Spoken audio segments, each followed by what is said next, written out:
Hi friends, ഐ+ന്റെ KWAE വെബിനാറിലേക്ക് ഏവർക്കും സ്വാഗതം. നമുക്കറിയാം Kerala water authority assistant engineer പരീക്ഷയ്ക്കായിട്ട് നിങ്ങൾ എല്ലാവരും ആപ്ലിക്കേഷൻ കൊടുത്തിട്ടുണ്ടാവും. ആപ്ലിക്കേഷൻ കൊടുത്തില്ലെങ്കിൽ എത്രയും വേഗം ആപ്ലിക്കേഷൻ കൊടുക്കുക. നിലവിൽ അപ്ലൈ ചെയ്യാനുള്ള സമയമാണ്. ഏറ്റവും മികച്ച ഒരു ഓപ്പർച്യൂണിറ്റിയാണ്. പ്രത്യേകിച്ച് മെക്കാനിക്കല്, കെമിക്കല്, അതുപോലെ തന്നെ സിവില്, ഈ 3 ഡിപ്പാർട്ട്മെന്റുകളിലുമുള്ള 3 വിഭാഗങ്ങളും ബിടെക് നേടിയിട്ടുള്ള ഉദ്യോഗാർത്ഥികളെ സംബന്ധിച്ച് ഒരു മികച്ച ഓപ്പർച്യൂണിറ്റിയാണ് Kerala water authority assistant engineer എന്നുള്ള ഈ തസ്തിക. ഒരുപാട് വേക്കൻസികൾ വരുന്ന, ഒരുപാട് നിയമനങ്ങൾ നടക്കുന്ന ഒരു പോസ്റ്റാണ്. അതുകൊണ്ട് തന്നെ ഈ ഗോൾഡൻ ഓപ്പർച്യൂണിറ്റി നിങ്ങൾ മിസ്സാക്കരുത്.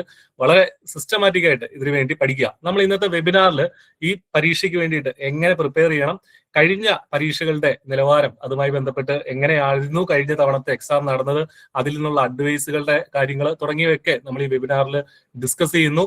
ഓരോ ടോപ്പിക്കും എങ്ങനെ നമ്മൾ അപ്രോച്ച് ചെയ്യണം, ഈ ചുരുങ്ങിയ സമയം കൊണ്ട് നമുക്കൊരു 5-6 മാസം നമ്മുടെ മുന്നിലുണ്ട്, അതിനുള്ളിൽ എങ്ങനെ ഇത് പഠിച്ച് മികച്ച ഒരു റാങ്കിലേക്ക് എത്താൻ സാധിക്കും എന്നുള്ള കാര്യങ്ങളാണ് നമ്മളിവിടെ ഡിസ്കസ് ചെയ്യുന്നത്. അപ്പൊ നമുക്കറിയാവുന്നത് പോലെ 3 പാർട്ടായിട്ടാണ് ഇതുള്ളത്. 3 അല്ല, ആക്ച്വലി 4 പാർട്ടായിട്ടാണ് നമ്മുടെ ഈ സിലബസിനെ ഡിവൈഡ് ചെയ്തിട്ടുള്ളത്. മെക്കാനിക്കൽ എഞ്ചിനീയറിംഗ്, സിവിൽ എഞ്ചിനീയറിംഗ്, അതുപോലെ തന്നെ chemical engineering, job related topics എന്നുള്ളത് ആക്ച്വലി വാട്ടർ സോഴ്സ് എഞ്ചിനീയറിംഗും അതുപോലെ തന്നെ വേസ്റ്റ് വാട്ടർ എഞ്ചിനീയറിംഗുമാണ്. അപ്പൊ ഈ കാര്യങ്ങളാണ് ഡിസ്കസ് ചെയ്യുന്നത്. ആദ്യമായിട്ട് കെമിക്കൽ എഞ്ചിനീയറിംഗിന്റെ ഭാഗങ്ങളാണ് നമ്മൾ ഇവിടെ ഡിസ്കസ് ചെയ്യാനായിട്ട് പോകുന്നത്.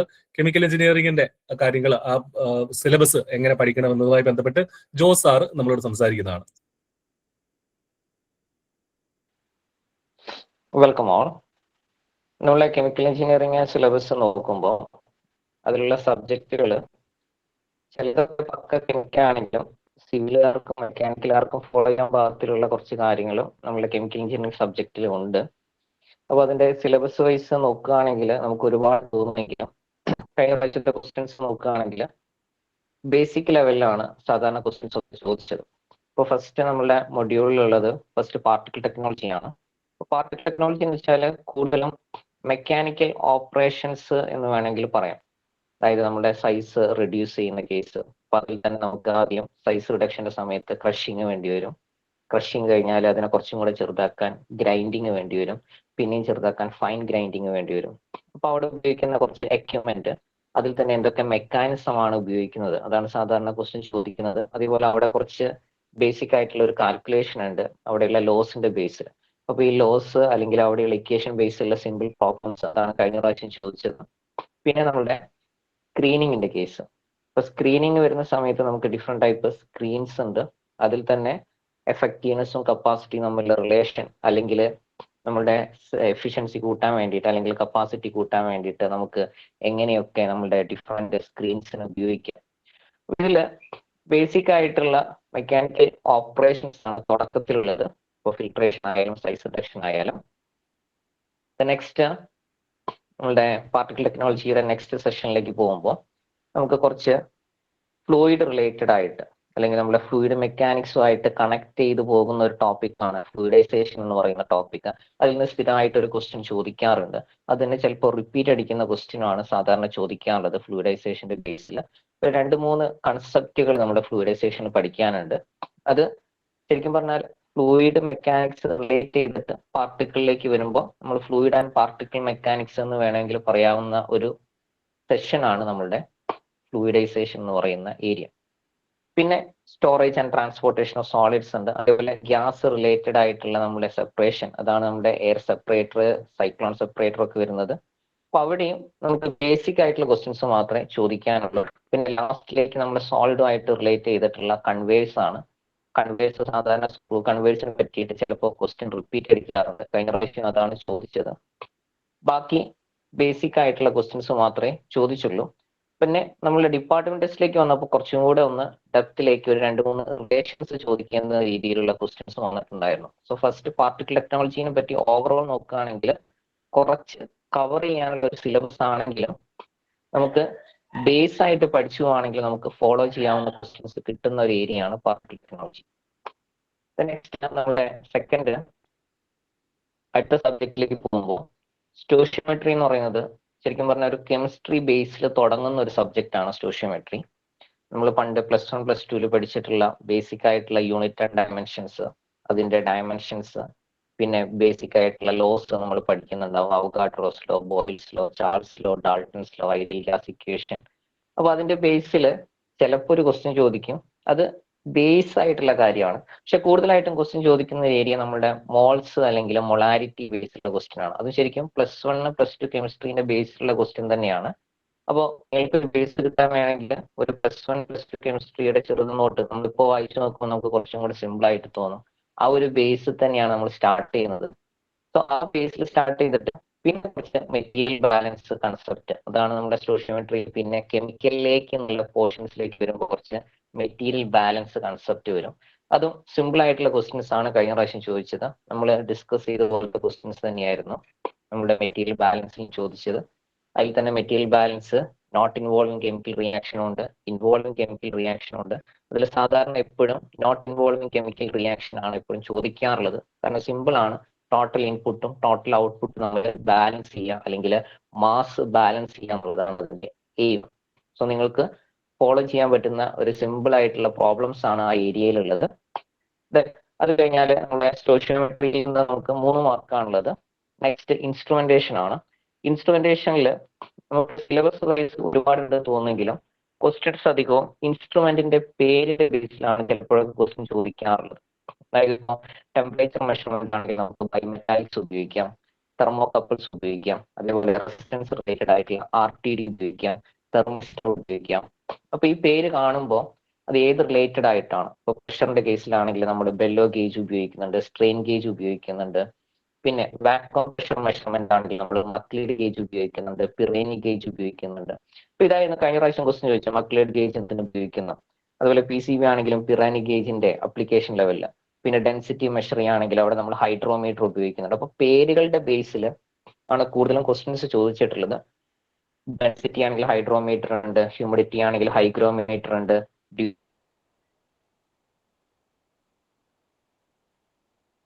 പോയിന്റ് മെത്തേഡ് ആണെങ്കിൽ ഹ്യൂമിഡിറ്റി നമുക്ക് കാൽക്കുലേറ്റ് ചെയ്യാം, അല്ലെങ്കിൽ ഡ്യൂ പോയിന്റ് ടെമ്പറേച്ചർ കാൽക്കുലേറ്റ് ചെയ്യാം. പിന്നെ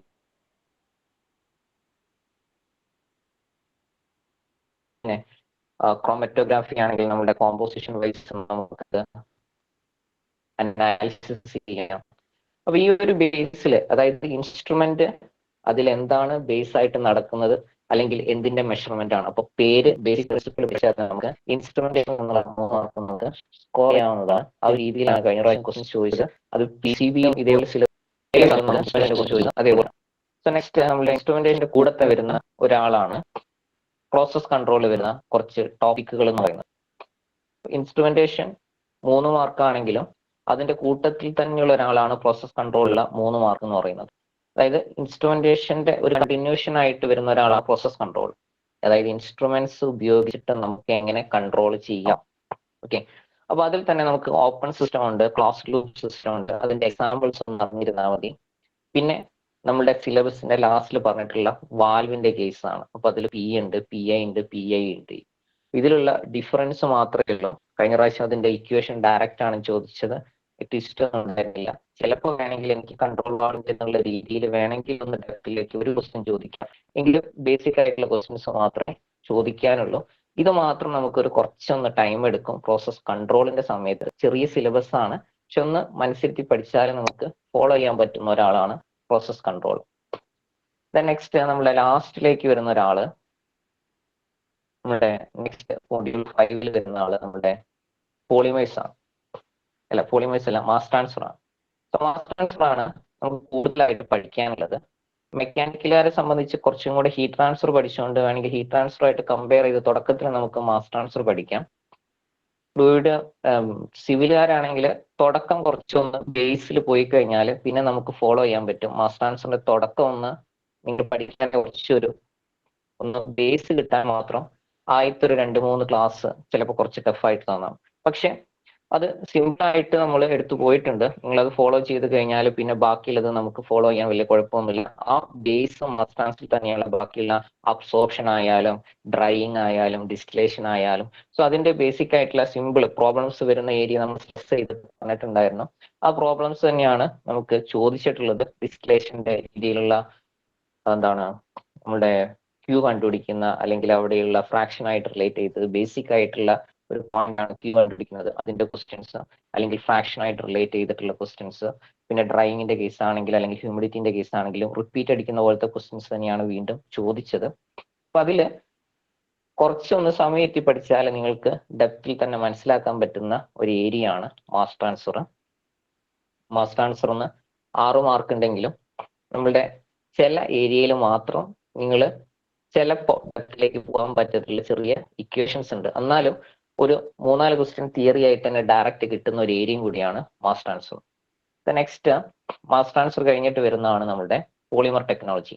പോളിമർ ടെക്നോളജീന്റെ ബേസ് എന്ന് പറയുന്നത് നമ്മൾ 10ാം ക്ലാസ്സിലും +1ലും പഠിച്ചു തന്നെയാണ്. അതാണ് നമ്മൾ തുടക്കത്തിൽ വരുന്നത്.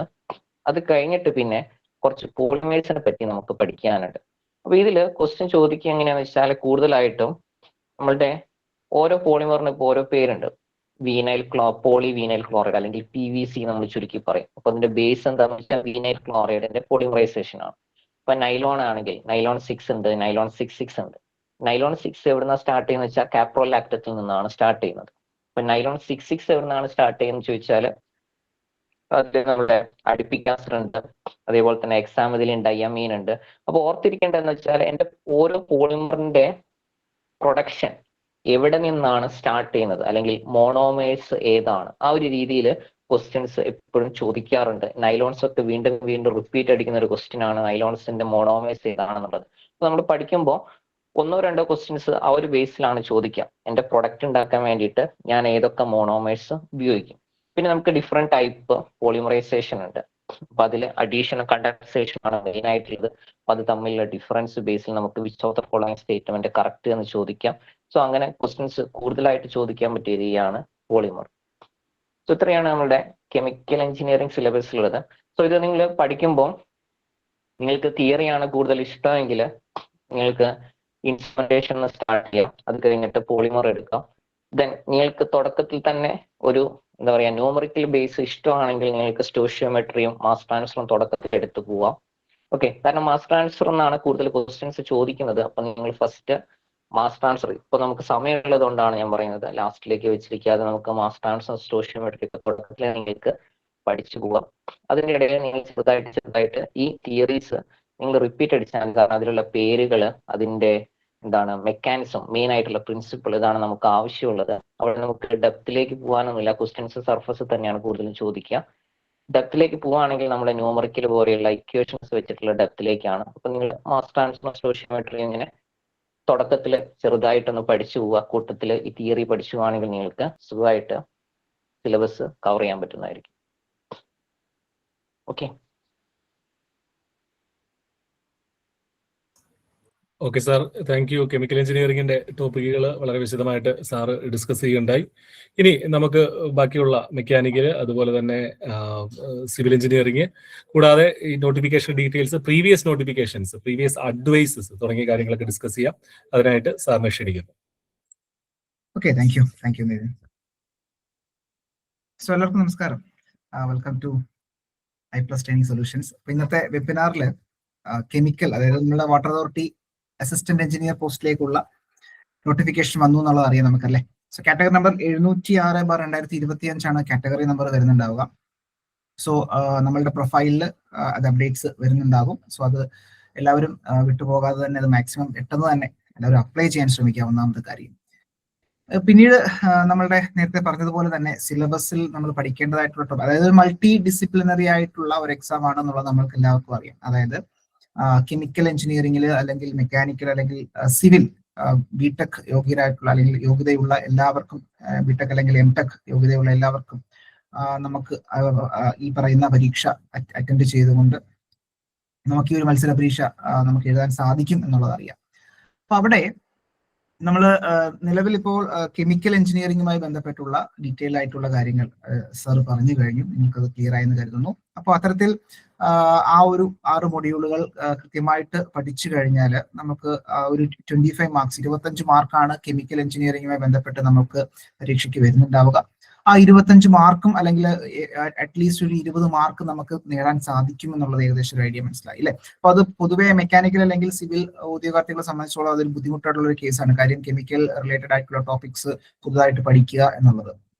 അപ്പോൾ സർ പറഞ്ഞതുപോലെ തന്നെ തുടക്കത്തിൽ നമ്മൾ പഠിക്കേണ്ട സബ്ജക്റ്റുകൾ അത് ഓരോരുത്തരുടെ ഇൻട്രസ്റ്റ് അനുസരിച്ച് നമുക്കത് ചൂസ് ചെയ്യാവുന്നതേ ഉള്ളൂ. സോ അത് ആ രീതിയിൽ മുന്നോട്ട് പോകാം.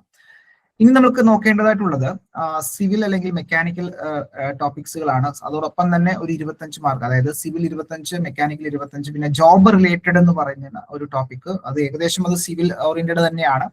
അപ്പോ സിവിലുകാരെ സംബന്ധിച്ചോളം ഏകദേശം 50 മാർക്സും ഈ പറയുന്ന കോമൺ ആയിട്ടുള്ള ടോപ്പിക്സ് ആണ് അവരെ സംബന്ധിച്ചുള്ളത്. ഓക്കെ, അപ്പോൾ ബാക്കി വരുന്ന ഒരു 50 മാർക്സ് ആണ് സിവിലുകാരെ സംബന്ധിച്ചോളം അവർക്ക് ഒരു ബുദ്ധിമുട്ടായിട്ട് വരാൻ സാധ്യതയുള്ളത്. ഓക്കെ, മെക്കാനിക്കലെ സംബന്ധിച്ചോളം ഇത്തരത്തിൽ കുറച്ച്, അതായത് ഫ്ലൂയിഡ് അല്ലെങ്കിൽ സ്ട്രെങ്ത് ഓഫ് മെറ്റീരിയൽസ് അങ്ങനെയുള്ള കുറച്ചധികം ടോപ്പിക്കുകൾ കോമൺ ആയിട്ട് വരുന്നുണ്ടെങ്കിൽ തന്നെയും കുറച്ചധികം എഫേർട്ടുകൾ എടുക്കേണ്ടതായിട്ടുണ്ട് എന്നുള്ളത് മനസ്സിലാക്കേണ്ടത്. Okay, fine. അപ്പൊ ഇവിടെ നോട്ടിഫിക്കേഷൻ ഡീറ്റെയിൽസിലേക്ക് വരികയാണെന്നുണ്ടെങ്കിൽ നമുക്കറിയാം അസിസ്റ്റന്റ് എഞ്ചിനീയർ പോസ്റ്റ് ആണ്. സ്കെയിൽ ഓഫ് പേ 53,900 മുതൽ 1,18,100 എന്നുള്ള ഒരു സ്കെയിൽ ഓഫ് പേ ആണ്. സോ അപ്ഡേറ്റഡ് ആയിട്ടുള്ള സ്കെയിൽ ഓഫ് പേ ആണ്. ഇപ്പം number of vacancies anticipated vacancy എന്നാണ് കൊടുത്തിരിക്കുന്നത്. കാര്യം എന്താണെന്ന് വെച്ച് കഴിഞ്ഞാൽ ഇപ്പൊ നിലവിൽ റാങ്ക് ലിസ്റ്റ് അവൈലബിൾ ആണെന്നുള്ളത് നമുക്കറിയാം അല്ലെ. സോ ഫെബ്രുവരി മാസം വരെ റാങ്ക് ലിസ്റ്റ് അവൈലബിൾ ആണ്. സോ അതുകൊണ്ട് ആ ഒരു റാങ്ക് ലിസ്റ്റ് ടൈം കഴിഞ്ഞതിന് ശേഷം മാത്രമേ നമുക്ക് അവിടെ വേക്കൻസീസ് റിപ്പോർട്ട് ആവുകയുള്ളൂ പുതിയ നോട്ടിഫിക്കേഷനിലേക്ക്. അതുകൊണ്ടാണ് അവിടെ ആന്റിസിപ്പേറ്റഡ് ആയിട്ടുള്ള വേക്കൻസീസ് എന്ന് അവർ പറഞ്ഞിരിക്കുന്നത്. ഇനി നമുക്ക് അപ്ലൈ ചെയ്യേണ്ട, നമുക്കറിയാം ഏജ് ലിമിറ്റ് പറഞ്ഞിരിക്കുന്നത് 18-36 എന്നുള്ളതാണ് പറഞ്ഞിരിക്കുന്നത്. ഇപ്പൊ മാക്സിമം 36 വയസ്സ് ഉള്ളവർക്ക് വരെ നമുക്ക് അപ്ലൈ ചെയ്യാവുന്നതാണ്. അതുപോലെ തന്നെ ക്വാളിഫിക്കേഷനിലേക്ക് വരുമ്പോൾ നമുക്കറിയാം അത് ബിടെക് ഡിഗ്രി ഇൻ മെക്കാനിക്കൽ അല്ലെങ്കിൽ സിവിൽ കെമിക്കൽ എഞ്ചിനീയറിംഗ് ആണ് എന്നുള്ളത് നമുക്കറിയാം അല്ലെ. അപ്പൊ ഇത്തരത്തിൽ 3 ക്വാളിഫിക്കേഷൻ, അതായത് സിവിലോ അല്ലെങ്കിൽ മെക്കാനിക്കലോ കെമിക്കൽ എഞ്ചിനീയറിംഗിലോ ബിരുദമുള്ളവർക്ക് നമുക്ക് ഈ ഒരു പോസ്റ്റിലേക്ക് അപ്ലൈ ചെയ്യാൻ കഴിയും എന്നുള്ളത് നമുക്ക് അറിയാവുന്ന കാര്യമാണ്. ഓക്കെ, അപ്പൊ അതിനകത്തൊന്നും പ്രത്യേകിച്ച് സംശയങ്ങളൊന്നും തന്നെ ഇല്ല. ഇനി ലാസ്റ്റ് ഡേറ്റ് എന്നാണെന്നുള്ളതാണ്. ലാസ്റ്റ് ഡേറ്റ് വരുന്നുണ്ടാവുക 4/2 അല്ലെ. അപ്പോൾ ഫെബ്രുവരി 4, 2026 ആണ് ലാസ്റ്റ് ഡേറ്റ് എന്ന് പറയുന്നത്. അപ്പൊ ലാസ്റ്റ് ഡേറ്റിലേക്കൊന്നും നിങ്ങൾ വെയിറ്റ് ചെയ്യേണ്ടതായിട്ടില്ല. എത്രയും പെട്ടെന്ന് തന്നെ ഈ ഒരു ആപ്ലിക്കേഷൻ നിങ്ങൾക്ക് സബ്മിറ്റ് ചെയ്യാവുന്നതാണ്. സോ നമുക്കറിയാം കേരള PSCയുടെ നമ്മളുടെ പ്രൊഫൈലിൽ കയറിക്കൊണ്ട് നമ്മളുടെ ആപ്ലിക്കേഷൻ സബ്മിറ്റ് ചെയ്യാവുന്നതാണ്. ഓക്കെ, നെക്സ്റ്റ് നമുക്ക് നോക്കേണ്ടത് ജോബ് പ്രൊഫൈലാണ്. ജോബ് പ്രൊഫൈൽ നമുക്കറിയാം, അതായത് ഡിഗ്രി ലെവൽ അല്ലെങ്കിൽ ഒരു ഓഫീസിന്റെ ഹെഡ് എന്ന നിലയിൽ നമ്മൾ വർക്ക് ചെയ്യേണ്ടതായിട്ടുണ്ട്. അതായത് അസിസ്റ്റന്റ് എഞ്ചിനീയർ പോസ്റ്റ് എന്ന് പറയുന്നത് സെക്ഷനുമായി ബന്ധപ്പെട്ട് നോക്കുകയാണെന്നുണ്ടെങ്കിൽ സെക്ഷൻ ഓഫീസുകളിലൂടെ ഓഫീസിന്റെ ഒരു ഹെഡ് എന്നുള്ള രീതിയിൽ നമ്മൾ അത് വർക്ക് ചെയ്യേണ്ടതായിട്ടുണ്ട്. വർക്കുകൾ കോർഡിനേറ്റ് ചെയ്യേണ്ടതായിട്ടുണ്ട്. ബാക്കി മെഷർമെന്റ്സ് അല്ലെങ്കിൽ ബില്ല് മറ്റു കാര്യങ്ങൾ നമ്മൾ ക്ലിയർ ചെയ്ത് കൊടുക്കേണ്ടതായിട്ടുണ്ട്. അങ്ങനെയുള്ള ഒരു പ്രൊഫൈൽ തന്നെയാണ്, ഒരു വൈറ്റ് കോളർ ജോബ് തന്നെയാണ് ബേസിക്കലി അസിസ്റ്റന്റ് എഞ്ചിനീയർ പോസ്റ്റ് എന്നുള്ളത്. യാതൊരുവിധ സംശയമില്ല, എല്ലാവർക്കും അറിയാവുന്ന കാര്യം തന്നെയാണ്. ഓക്കെ, അപ്പൊ ഇവിടെ ശ്രദ്ധിക്കേണ്ട കാര്യം നമ്മള് പബ്ലിക്കുമായിട്ട് അവിടെ ഒരു റിലേഷൻസ് മെയിൻറ്റെയിൻ ചെയ്യേണ്ട ഒരു പ്രൊഫൈൽ തന്നെയാണ് നമ്മളുടെ ജോബ് പ്രൊഫൈൽ എന്നുള്ളത് കൂടി നമ്മൾ എല്ലായ്പ്പോഴും മനസ്സിൽ കരുതേണ്ടതായിട്ടുണ്ട്. സോ അത്തരത്തിലുള്ള കാര്യങ്ങൾ നമ്മൾ കുറച്ചുകൂടെ പോളിഷ് ചെയ്ത് തന്നെ വേണം നമ്മൾ മുന്നോട്ട് പോകേണ്ടതായിട്ടുള്ളത്. ഓക്കെ, അപ്പൊ ലാസ്റ്റ് നോട്ടിഫിക്കേഷൻ ഡീറ്റെയിൽസിലേക്ക് വരികയാണെന്നുണ്ടെങ്കിൽ ഓക്കെ, നമുക്കറിയാം ലാസ്റ്റ് നോട്ടിഫിക്കേഷൻ വരുന്ന സമയത്ത് നമ്പർ ഓഫ് വേക്കൻസീസ് റിപ്പോർട്ടഡ് ആയിരുന്നത് 64 വേക്കൻസീസ് ആ സമയത്ത് ഉണ്ടായിരുന്നു. അതായത് നോട്ടിഫിക്കേഷൻ വരുന്ന സമയത്ത് 64 വേക്കൻസീസ് ഉണ്ടായിരുന്നു എന്നുള്ളത് നമുക്കറിയാം. ഓക്കെ, അപ്പോ അവിടെ കാറ്റഗറി നമ്പർ വന്നിരുന്നത് 137/2022. 22-ലാണ് ആ ഒരു കോൾ വന്നിരുന്നത്, അതായത് ആ ഒരു നോട്ടിഫിക്കേഷൻ വന്നിരുന്നത്. Rank list with effect from 16/9/2023 അല്ലെ. 2023 9 മാസം 16-ാം തീയതി മുതലാണ് എഫക്റ്റീവ് ആയിട്ടുണ്ടായത്. സോ കട്ട് ഓഫ് മാർക്ക് എന്ന് പറയുന്നത് 47.33 ആയിരുന്നു കട്ട് ഓഫ് മാർക്ക് എന്ന് പറയുന്നത്. കാര്യം എന്താണെന്ന് വെച്ചാൽ നമുക്കറിയാം കമ്പാരിറ്റീവ്ലി ഒരു മോഡറേറ്റ് ആയിട്ടുള്ള ഒരു അത്ര എളുപ്പവും അല്ലെങ്കിൽ അത്ര ടഫ് ആയിട്ടുള്ള ഒരു ക്വസ്റ്റ്യൻ പേപ്പർ ആയിരുന്നില്ല എന്നുള്ളത് നമുക്കറിയാം. ഓക്കെ, അപ്പം ഒരു മൾട്ടി ഡിസിപ്ലിനറി ആയിട്ടുള്ള ഒരു എക്സാം ആയതുകൊണ്ട് തന്നെ ഇത്തരത്തിൽ കട്ട് ഓഫ് പൊതുവെ സാധാരണഗതിയിൽ കട്ട് ഓഫ് താഴ്ന്നു തന്നെ ഇരിക്കുന്നുണ്ടാവുക. ഓക്കെ, അപ്പൊ ഇതിന് മുന്നത്തെ എക്സാം ഒക്കെ നോക്കിക്കഴിഞ്ഞാൽ നിങ്ങൾക്ക് അറിയാം ഒരു 18 മാർക്കും 20 മാർക്ക് 18 മാർക്കോളം ഒക്കെ കട്ട് ഓഫ് വന്നിട്ടുള്ള സാഹചര്യങ്ങൾ ഉണ്ടായിരുന്നു എന്നുള്ളത് കൂടി മനസ്സിലാക്കാം. ഓക്കെ, അപ്പോ ആ ഒരു എന്താണ് അല്ലെങ്കിൽ ആ ഒരു നോക്കുകയാണെന്നുണ്ടെങ്കിൽ ആ ഒരു പ്രോഗ്രസ് നോക്കുകയാണെന്നുണ്ടെങ്കിൽ നമുക്ക് മനസ്സിലാക്കാൻ സാധിക്കും കട്ട് ഓഫ് ഉയർന്നു വരികയാണ്. ഓക്കെ, അപ്പോ ലാസ്റ്റ് നടന്ന എക്സാമിന് 47.33 ആണെന്നുള്ളത് ഓർത്തിരിക്കാം. അപ്പൊ നിലവിൽ കോമ്പറ്റീഷൻ ലെവലും ഒക്കെ കൂടുതലായതുകൊണ്ട് തന്നെ കട്ട് ഓഫ് ഇനി അങ്ങോട്ടായാലും നമ്മൾ സേഫ് ആയിട്ട് നിൽക്കണമെന്നുണ്ടെങ്കിൽ ഉയർന്ന മാർക്കുകൾ തന്നെ നേടേണ്ടതായിട്ടുണ്ട്. സോ അന്ന് നടന്ന എക്സാമിന് ടോപ്പ് മാർക്ക് കിട്ടിയിരുന്നത് 69.33 ആയിരുന്നു. ഫസ്റ്റ് റാങ്കിന് കിട്ടിയ മാർക്ക് 69.33 ആയിരുന്നു മനസ്സിലാക്കിയിരിക്കാം. നിലവിൽ ലേറ്റസ്റ്റ് അപ്ഡേറ്റ് പ്രകാരം നിലവിൽ 166 അഡ്വൈസുകൾ പോയിട്ടുണ്ട്. 64 നോട്ടിഫിക്കേഷൻ വന്ന സമയത്തുള്ള എന്താണ് വേക്കൻസി എന്നുണ്ടെങ്കിൽ തന്നെയും പിന്നീട് ഇത്തരത്തിൽ 166 അഡ്വൈസുകൾ പോയിട്ടുള്ള ഒരു പോസ്റ്റ് തന്നെയാണ് ഇത്തരത്തിൽ assistant engineer water authority, Kerala water authority എന്നുള്ളത് മനസ്സിലാക്കിയിരിക്കാം. ഓക്കെ, അപ്പൊ ഇവിടെ മെക്കാനിക്കലുകാരെ സംബന്ധിച്ചിടത്തോളം അല്ലെങ്കിൽ കെമിക്കലുകാരെ സംബന്ധിച്ചിടത്തോളം ഒരു നല്ലൊരു വേക്കൻസി ഉള്ള ഒരു പോസ്റ്റ് തന്നെയാണ്. സിവിലുകാർക്ക് മറ്റു പോസ്റ്റുകളൊക്കെ ഉണ്ടെങ്കിൽ തന്നെയും കെമിക്കൽ ഉദ്യോഗാർത്ഥികളെ സംബന്ധിച്ചോളം ഒരു AE പോസ്റ്റിലേക്ക് ഇത്രയധികം അഡ്വൈസുകൾ പോവുക എന്നുള്ളത് ഒരു ചെറിയ കാര്യമല്ല, അല്ലെങ്കിൽ അവരെ സംബന്ധിച്ചോളം ഒരു വലിയ കാര്യം തന്നെയാണ് എന്നുള്ളത് നമുക്ക് മനസ്സിലാക്കാൻ സാധിക്കും അല്ലെ. അപ്പൊ ഇവിടെ ശ്രദ്ധിക്കേണ്ട കാര്യം, നമ്മൾ ഈ പറയുന്ന ടോപ്പിക്സുകൾ അല്ലെങ്കിൽ ഇത്തരത്തിലുള്ള ക്വസ്റ്റ്യൻ പേപ്പർ കൃത്യമായിട്ട് അനലൈസ് ചെയ്തുകൊണ്ട്, സിലബസ് അനലൈസ് ചെയ്തുകൊണ്ട് വേണം നമ്മൾ കൃത്യമായിട്ട് പഠിച്ചു കഴിഞ്ഞാൽ ഉയർന്ന റാങ്കുകൾ നേടി നമുക്ക് ജോലിയിലേക്ക് വരും വർഷം നമുക്ക് കയറാൻ സാധിക്കും എന്നുള്ളത് മനസ്സിലാക്കാം. ഓക്കെ, അപ്പോ നിലവിൽ ഇപ്പോൾ വന്നിരിക്കുന്ന അല്ലെങ്കിൽ നോട്ടിഫിക്കേഷൻ ജനുവരി മാസം വന്നിട്ടുള്ള ഒരു നോട്ടിഫിക്കേഷൻ നിലയിൽ മനസ്സിലാക്കാൻ കഴിയുന്നത് ഏകദേശം ഓഗസ്റ്റ് മാസം കലണ്ടർ നോക്കുകയാണെന്നുണ്ടെങ്കിൽ നമുക്ക് മനസ്സിലാക്കാം ഓഗസ്റ്റ് മാസത്തിൽ തന്നെ മാക്സിമം എക്സാം വരാൻ സാധ്യതയുണ്ടെന്നുള്ളത് മനസ്സിലാക്കിയിരിക്കാം. അപ്പൊ വരുന്ന ഓഗസ്റ്റ് 2026 ഓഗസ്റ്റ് മാസത്തിൽ അല്ലെങ്കിൽ ഓഗസ്റ്റ് 1-ാം തീയതി തന്നെ നമ്മളുടെ എക്സാം ഉണ്ട് എന്നുള്ള രീതിയിൽ വേണം നമ്മൾ പ്രിപ്പയർ ചെയ്ത് തുടങ്ങേണ്ടതായിട്ടുള്ളത്. ഓക്കെ, അപ്പോ നമുക്ക് ഇത്തരത്തിൽ നോക്കുകയാണെങ്കിൽ നമുക്കൊരു 8 മാസത്തോളം നമ്മളുടെ മുന്നിലുള്ളൂ. അപ്പോ ആ ടൈം അപ്പോൾ ഒരു 6 അല്ലെങ്കിൽ 7 months, അപ്പം 7 months ഉണ്ടെങ്കിൽ ആ 7 മാസം കൃത്യമായിട്ട് യൂട്ടിലൈസ് ചെയ്തുകൊണ്ട് ആ ഒരു സമയം നമ്മളുടെ എക്സാമിന് വേണ്ടി പ്രിപ്പയർ ചെയ്തുകൊണ്ട് നമ്മൾ എയിം ചെയ്തുകൊണ്ട് കൃത്യമായിട്ട് പഠിച്ചു തുടങ്ങേണ്ട സമയമായി കഴിഞ്ഞു. ഓക്കെ, അപ്പോ ഈ പറയുന്ന ഓഗസ്റ്റിൽ എക്സാം ഉണ്ട് എന്നുള്ളത് നമുക്ക് കൃത്യമായിട്ട് മനസ്സിലാക്കാൻ കഴിയും. കാര്യം നമ്മളുടെ ഒരു കലണ്ടർ വെച്ച് നോക്കുകയാണെന്നുണ്ടെങ്കിൽ ഓഗസ്റ്റ് എന്നുള്ളത് നമുക്ക് നോക്കാം, കഴിവതും ഓഗസ്റ്റ് തന്നെ വരാൻ സാധ്യത കൂടുതലാണെന്നുള്ളത് മനസ്സിലാക്കിയിരിക്കാം. ഓക്കെ, നെക്സ്റ്റ് നമുക്ക് സബ്ജക്റ്റിന്റെ അല്ലെങ്കിൽ സിലബസിലേക്ക് വരികയാണെന്നുണ്ടെങ്കിൽ സർ ഓൾറെഡി കെമിക്കൽ എഞ്ചിനീയറിംഗുമായി ബന്ധപ്പെട്ട് അപ്പം ഇവിടെ പ്രധാനമായിട്ടും 4 പാർട്ടായിട്ടാണ് ഡിവൈഡ് ചെയ്യുന്നത് അല്ലെ. അപ്പോൾ ഒരുപക്ഷെ പുതുതായിട്ട് ഈ ഒരു എക്സാമിലേക്ക് വരുന്ന ആൾക്കാരുണ്ടാവും, നിലവിൽ ചിലപ്പോൾ കഴിഞ്ഞ തവണ എഴുതിയ ആൾക്കാരുണ്ടാകും, അപ്പൊ അല്ലെങ്കിൽ പുതുതായിട്ട് PSC പരീക്ഷ എഴുതാൻ തയ്യാറെടുക്കുന്ന ഉദ്യോഗാർത്ഥികൾ ഉണ്ടാകും. ഓക്കെ, അപ്പൊ ശ്രദ്ധിക്കേണ്ട കാര്യം നമ്മളുടെ എക്സാമിന്, അതായത് Kerala water authority assistant engineer എക്സാമിന് 4 പാർട്ടായിട്ടായിരിക്കും ക്വസ്റ്റ്യൻസ് ഉണ്ടാവുക. അതായത് 4 പാർട്ട് എന്ന് ഉദ്ദേശിക്കുന്നത് 4 ട്രേഡുകളുമായി ബന്ധപ്പെട്ടാണ്. അതായത് സിവിൽ എഞ്ചിനീയറിംഗുമായി ബന്ധപ്പെട്ട് 25 മാർക്കിന്റെ ക്വസ്റ്റ്യൻസ് നമ്മൾ പ്രതീക്ഷിക്കുന്നുണ്ട്. രണ്ടാമത്തെ പാർട്ടായിട്ട് പറഞ്ഞിരിക്കുന്നത് മെക്കാനിക്കൽ എഞ്ചിനീയറിംഗ് ആണ്, അഗെയിൻ അത് 25 മാർക്കാണ്. മൂന്നാമത്തെ പാർട്ടായിട്ട് കെമിക്കൽ എഞ്ചിനീയറിംഗ് ആണ്, 25 മാർക്കാണ് അതിന്റെ വെയിറ്റേജ് എന്ന് പറയുന്നത്. നാലാമത്താണ് ജോബ് റിലേറ്റഡ് ആയിട്ടുള്ള ടോപ്പിക്, അതായത് നമ്മൾ ഈ പറഞ്ഞ രീതിയിൽ അപ്പോൾ അസിസ്റ്റന്റ് എഞ്ചിനീയർ ആയിട്ട് വാട്ടർ അതോറിറ്റി ജോയിൻ ചെയ്യുകയാണെന്നുണ്ടെങ്കിൽ അവിടെ നമ്മൾ കൂടുതലും നമ്മൾ ഫേസ് ചെയ്യേണ്ട കാര്യങ്ങൾ, മനസ്സിലാക്കേണ്ട കാര്യങ്ങൾ, അത്തരത്തിലുള്ള കാര്യങ്ങളാണ് പ്രധാനമായിട്ടും 25 മാർക്ക് ജോബ് റിലേറ്റഡ് ആയിട്ടുള്ള ടോപ്പിക്കുകൾ എന്ന് പറയുന്നുണ്ടാവുക. ഓക്കെ, അവിടെ കൂടുതലുമായിട്ട് നമ്മളെ എൻവയോൺമെന്റൽ എഞ്ചിനീയറിംഗ് റിലേറ്റഡ് ആയിട്ടുള്ള കാര്യങ്ങൾ, അല്ലെങ്കിൽ വാട്ടർ റിലേറ്റഡ് ആയിട്ടുള്ള കാര്യങ്ങൾ, വാട്ടർ ട്രീറ്റ്മെന്റുമായി ബന്ധപ്പെട്ടുള്ള കാര്യങ്ങൾ, അങ്ങനെയൊക്കെയുള്ള വളരെ ബേസിക് ആയിട്ടുള്ള കുറച്ച് കാര്യങ്ങൾ നമ്മളവിടെ മനസ്സിലാക്കേണ്ടതായിട്ടുണ്ട് ജോബ് റിലേറ്റഡ് ടോപ്പിക്കുമായി ബന്ധപ്പെട്ട്. ഓക്കെ, അപ്പൊ ഇങ്ങനെ 4ആയിട്ട് ഡിവൈഡ് ചെയ്തുകൊണ്ട് 100 മാർക്കിന്റെ എക്സാം ആണെന്നുള്ളത് നമുക്കറിയാം. അപ്പൊ 100 മാർക്കിനെ 4ആയിട്ട് ഡിവൈഡ് ചെയ്തുകൊണ്ട് ഓരോ പോർഷനും അല്ലെങ്കിൽ ഓരോ ടോപ്പിക്കുകളും അല്ലെങ്കിൽ ഓരോ ട്രേഡുകളും 25 മാർക്കിന് ആണ് ക്വസ്റ്റ്യൻസ് ഡിവൈഡ് ചെയ്തിരിക്കുന്നത് മനസ്സിലാക്കാം. ഓക്കെ, സോ സിവിലിലേക്ക് വരികയാണെന്നുണ്ടെങ്കിൽ, സിവിൽ എഞ്ചിനീയറിംഗ് പാർട്ടിലേക്ക് വരികയാണെന്നുണ്ടെങ്കിൽ നേരത്തെ പറഞ്ഞതുപോലെ 25 മാർക്കാണ് ടോട്ടൽ വരുന്നുണ്ടാവുക. അതിൽ 4 മാർക്ക്, 25ൽ 4 മാർക്ക് വരുന്നുണ്ടാവുക mechanics of solids and structural analysis എന്ന് പറയുന്ന ടോപ്പിക്കാണ് അല്ലെ.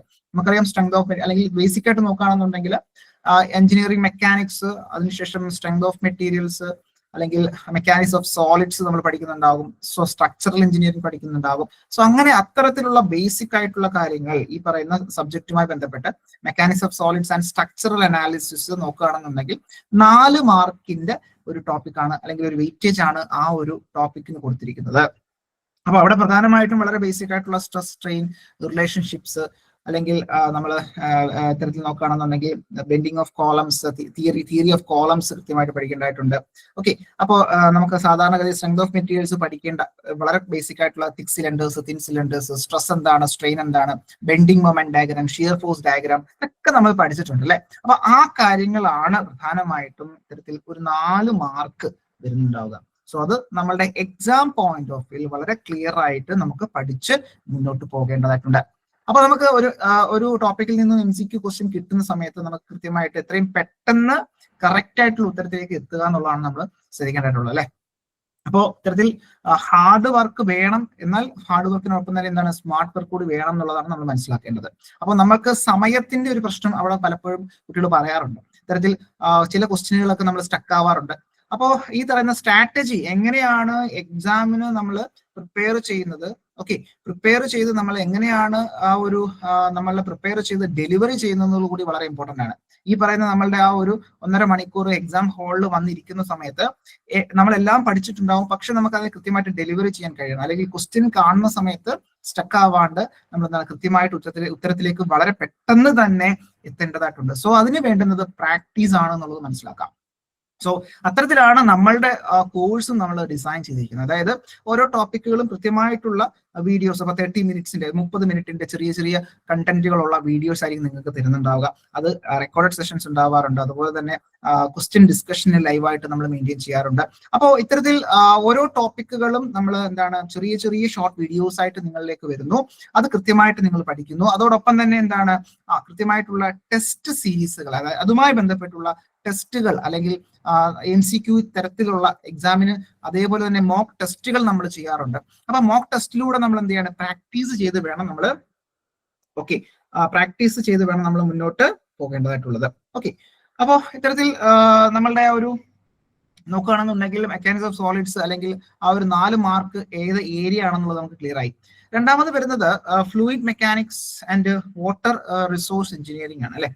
Fluid mechanics and water resource engineering slides നിങ്ങൾക്ക് കാണാൻ കഴിയും തോന്നുന്നു. അപ്പോൾ ഒരാൾ കമന്റ് ചെയ്തിട്ടുണ്ട് സ്ലൈഡ്സ് കാണുന്നില്ല എന്നുള്ളത്. ഓക്കെ, എനിക്ക് തോന്നുന്നു അവിടുത്തെ പ്രശ്നമാണെന്ന് തോന്നുന്നു.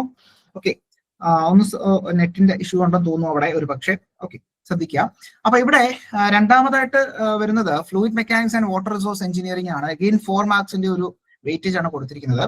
നമുക്കറിയാം ബേസിക് ആയിട്ട്, അതായത് ഇപ്പോൾ കെമിക്കൽ ആയാലും മെക്കാനിക്കൽ ആയാലും സിവിൽ ആയാലും ഈ പറഞ്ഞ 2 കാര്യങ്ങൾ, അതായത് സ്ട്രെങ്ത് ഓഫ് മെറ്റീരിയൽസ് അതുപോലെ തന്നെ ഫ്ലൂയിഡ് മെക്കാനിക്സ്, അതൊക്കെ നമ്മൾ കോമൺ ആയിട്ട് പഠിക്കുന്ന കാര്യങ്ങൾ തന്നെയാണെന്നുള്ളത് നമുക്കറിയാം അല്ലെ. അപ്പൊ അവിടെ ഫ്ലൂയിഡിന്റെ വളരെ ബേസിക് ആയിട്ടുള്ള, അതായത് വാട്ടർ അതോറിറ്റിയിൽ നമ്മളറിയാം കൂടുതലും ഫ്ലൂയിഡുമായി ബന്ധപ്പെട്ടുള്ള കാര്യങ്ങളാണ് നമ്മൾ ആപ്ലിക്കേഷനിൽ വരുന്നത് എന്നുള്ളത് കൂടി നമുക്കറിയാം. അപ്പോൾ ഇത്തരത്തിൽ ഫ്ലൂയിഡുമായി ബന്ധപ്പെട്ട് വളരെ ബേസിക് ആയിട്ടുള്ള ഫ്ലൂയിഡ് മെക്കാനിക്സ് കാര്യങ്ങൾ നമ്മൾ മനസ്സിലാക്കേണ്ടതായിട്ടുണ്ട്. സോ ഫോർ എക്സാമ്പിൾ ഇവിടെ ബോയൻസി പറയുന്നുണ്ട്, ഫ്ലോട്ടേഷൻ പറയുന്നുണ്ട്. So dynamics of fluids, statics, fluid statics, dynamics, then അതുമായി ബന്ധപ്പെട്ട് ഫ്ലോ മെഷറിംഗ് ഇൻസ്ട്രുമെന്റുമായി ബന്ധപ്പെട്ട് അല്ലെങ്കിൽ ഡിസ്ചാർജ് മെഷറിംഗ് ഇൻസ്ട്രുമെന്റ്സ്, അതുപോലെ തന്നെ അങ്ങനെയുള്ള കുറച്ച് ഹൈഡ്രോളിക് മെഷീൻസുമായി ബന്ധപ്പെട്ടുള്ള കാര്യങ്ങൾ ഒക്കെ നമ്മൾ അവിടെ ടർബൈൻസ്, പമ്പ് കാര്യങ്ങളൊക്കെ നമ്മൾ മനസ്സിലാക്കി തന്നെ വേണം അതിലേക്ക് പോകേണ്ടതായിട്ടുള്ളത്. അത് എഗെയിൻ അത് 4 മാർക്കിന്റെ ഒരു വെയിറ്റേജ് ആണ് എന്നുള്ളത് കൂടി മനസ്സിലാക്കാം. പിന്നീട് നമുക്ക് മനസ്സിലാക്കേണ്ടത് that is surveying and levelling എന്ന് പറയുന്ന ഒരു ടോപ്പിക് ആണ്. സർവേയിങ് ആൻഡ് ലെവലിംഗ് ആണ്. അപ്പോൾ surveying and levelling, then quantity surveying, valuation എന്ന് പറയുന്ന ടോപ്പിക് കമ്പൈൻ ചെയ്തുകൊണ്ട് ഇത്തരത്തിൽ നമുക്കറിയാം കുറച്ച് ഡെപ്തിൽ നമുക്ക് മനസ്സിലാക്കേണ്ടതായിട്ടുണ്ട്. കുറച്ച് വൈഡ് ആയിട്ടുള്ള ഒരു സിലബസ് ആണ് കൊടുത്തിരിക്കുന്നത്. അപ്പോൾ അത് കഴിഞ്ഞ തവണയൊക്കെ ഡിവൈഡ് ചെയ്ത് കൊടുത്തിരുന്നതാണെങ്കിൽ തന്നെ ഇവിടെ എന്താണ് ഇപ്പോൾ അതിന്റെ വെയിറ്റേജ് കുറച്ചു എന്നുള്ളതാണ്. അതായത് മാർക്സിന്റെ വെയിറ്റേജ് കുറച്ചു എന്നുള്ളതാണ്. അതേപോലെ സിലബസ് മെയിൻറ്റെയിൻ ചെയ്യുന്നുണ്ട്, പക്ഷേ മാർക്സിന്റെ വെയിറ്റേജ് കുറച്ചു. ഇപ്പൊ 10 മാർക്കിന് ചോദിക്കേണ്ട കാര്യങ്ങളാണ്, പക്ഷെ അവിടെ 4 മാർക്കായിട്ട് ചുരുക്കി എന്നുള്ളതേ ഉള്ളൂ. കാര്യങ്ങളൊക്കെ കൃത്യമായിട്ട് എല്ലാം തന്നെ നമ്മൾ പഠിക്കേണ്ടതായിട്ടുണ്ട് എന്നുള്ളതാണ് മറ്റൊരു അവസ്ഥ എന്നുള്ളത്. ഓക്കെ, അപ്പൊ ഇവിടെ വളരെ ബേസിക് ആയിട്ടുള്ള സർവേയുമായി ബന്ധപ്പെട്ട ലെവലിംഗുമായി ബന്ധപ്പെട്ടുള്ള കൃത്യമായിട്ടുള്ള വളരെ ബേസിക് ആയിട്ടുള്ള കാര്യങ്ങൾ നമ്മൾ മനസ്സിലാക്കേണ്ടതായിട്ടുണ്ട്. സോ അതുപോലെ തന്നെ ഡെപ്തിലേക്ക് കൂടി നമുക്ക് മനസ്സിലാക്കിയാൽ മാത്രമേ ഈ 4 മാർക്ക് നമുക്ക് നേടാൻ സാധിക്കുള്ളൂ എന്നുള്ളത് മനസ്സിലാക്കാം. ഓക്കെ, അപ്പൊ അത്തരത്തിൽ സർവേയിങ് ലെവലിംഗും വളരെ ഇമ്പോർട്ടന്റ് ആയിട്ട് തന്നെ നമ്മൾ മനസ്സിലാക്കി മുന്നോട്ട് പോകേണ്ടതായിട്ടുണ്ട്. ദെൻ അതുപോലെ തന്നെ വാല്യുവേഷനും അവിടെ ലാസ്റ്റിൽ നമ്മൾ പഠിക്കേണ്ടതായിട്ടുണ്ട്. വാല്യുവേഷനും കാര്യങ്ങളും നമ്മൾ പഠിക്കണം. നെക്സ്റ്റ് 4ാമത്തെ പാർട്ടായിട്ട് വരുന്നുണ്ടാവുക ബിൽഡിംഗ് മെറ്റീരിയൽസ് ആണ്. So building materials, construction technology, construction management, again അത് കമ്പൈൻ ചെയ്തുകൊണ്ടാണ്. അപ്പോൾ ഓരോന്നിൽ നിന്നും ഓരോ മാർക്ക് വെച്ച് ബിൽഡിംഗ് മെറ്റീരിയൽസുമായി ബന്ധപ്പെട്ട ഒരു മാർക്ക്, കൺസ്ട്രക്ഷൻ ടെക്നോളജിയുമായി ബന്ധപ്പെട്ട ഒരു മാർക്ക്, മാനേജ്മെന്റുമായി ബന്ധപ്പെട്ട ഒരു മാർക്ക്. അപ്പോൾ അങ്ങനെ നോക്കുകയാണെന്നുണ്ടെങ്കിൽ 3 മാർക്കുകളാണ്, വളരെ ഇമ്പോർട്ടന്റ് ആയിട്ടുള്ള 3 മാർക്കുകളാണ് മനസ്സിലാക്കുന്നത്. അപ്പോൾ മെറ്റീരിയൽസ് ഇത്തരത്തിൽ timber, motor, iron, steel, structure steel, modern materials, concrete, അങ്ങനെയുള്ള നമ്മൾ സാധാരണ കൺസ്ട്രക്ഷൻ പർപ്പസുകൾ നമ്മൾ യൂസ് ചെയ്യുന്ന എല്ലാ മെറ്റീരിയൽസും നമ്മൾ വളരെ ഡെപ്തിൽ നമ്മൾ പഠിക്കേണ്ടതായിട്ടുണ്ട്. ദെൻ കൺസ്ട്രക്ഷൻ ടെക്നോളജീസിലേക്ക് നമ്മൾക്ക് വരേണ്ടതായിട്ടുണ്ട്. ദെൻ കൺസ്ട്രക്ഷൻ മാനേജ്മെന്റുമായി ബന്ധപ്പെട്ട് ഇത്തരത്തിൽ നമ്മൾ മനസ്സിലാക്കി പഠിക്കേണ്ടതായിട്ടുണ്ട്. 3 മാർക്കാണ് ആ ഒരു മൊഡ്യൂളുമായി ബന്ധപ്പെട്ട് വരുന്നുണ്ടാവുക. നെക്സ്റ്റ് ഡിസൈൻ ഓഫ് സ്ട്രക്ചേഴ്സ് ആണ്. ഇത്തരത്തിൽ റീഇൻഫോഴ്സ്ഡ് സ്റ്റീൽ, അതായത് നമ്മൾ RCC അത്തരത്തിലുള്ള സ്ട്രക്ചറുമായി ബന്ധപ്പെട്ടുള്ള കാര്യങ്ങൾ നമ്മൾ കുറച്ച് നേരത്തെ പറഞ്ഞു. അതിന്റെ ബേസിക് ആയിട്ടുള്ള സാധനങ്ങൾ നമ്മൾ MOSൽ നമ്മൾ പഠിക്കുന്നതാണ്. സോ അതിന്റെ കൂടെ കുറച്ചുകൂടെ അഡ്വാൻസ്ഡ് ആയിട്ടുള്ളതാണ് ഡിസൈൻ ഓഫ് സ്ട്രക്ചറുമായി ബന്ധപ്പെട്ട്. ഇത്തരത്തിൽ കോളം, ബീം, മറ്റു കാര്യങ്ങളൊക്കെ നമ്മൾ ഡിസൈൻ ഓറിയന്റഡ് ആയിട്ട് നമ്മൾ എക്സാം പോയിന്റ് ഓഫ് വ്യൂ നമ്മൾ കൃത്യമായിട്ട് പഠിച്ചു പോകേണ്ടതായിട്ടുണ്ട്. അപ്പൊ 4 മാർക്കാണ് അവിടെ ഡിസൈൻ ഓഫ് സ്ട്രക്ചറുമായി ബന്ധപ്പെട്ട് നമ്മൾ മനസ്സിലാക്കേണ്ടത്. ഇവിടെ എഗെയിൻ അത് കോളവും സ്ട്രക്റ്റും ഒക്കെ ഇവിടെ വരുന്നുണ്ട്. എങ്കിലും നമ്മൾ വളരെ ബേസിക് ആയിട്ടുള്ളത് നമ്മൾ MOSൽ പഠിക്കുന്നു, കുറച്ചുകൂടെ അഡ്വാൻസ്ഡ് ആയിട്ടുള്ള കാര്യങ്ങൾ ഇവിടെ പഠിക്കുന്നു എന്നുള്ളതേ ഉള്ളൂ. അപ്പൊ അതാണ് ഡിസൈൻ ഓഫ് സ്ട്രക്ചറുമായി ബന്ധപ്പെട്ട് 4 മാർക്കിന്റെ ഒരു വെയിറ്റേജ് വരുന്നുണ്ടാവുക. നെക്സ്റ്റ് നോക്കുകയാണെന്നുണ്ടെങ്കിൽ ജിയോ ടെക്നിക്കൽ എഞ്ചിനീയറിംഗുമായി ബന്ധപ്പെട്ട് നമുക്ക് 4 മാർക്കിന്റെ ആണ് വെയിറ്റേജ് ഉള്ളത്.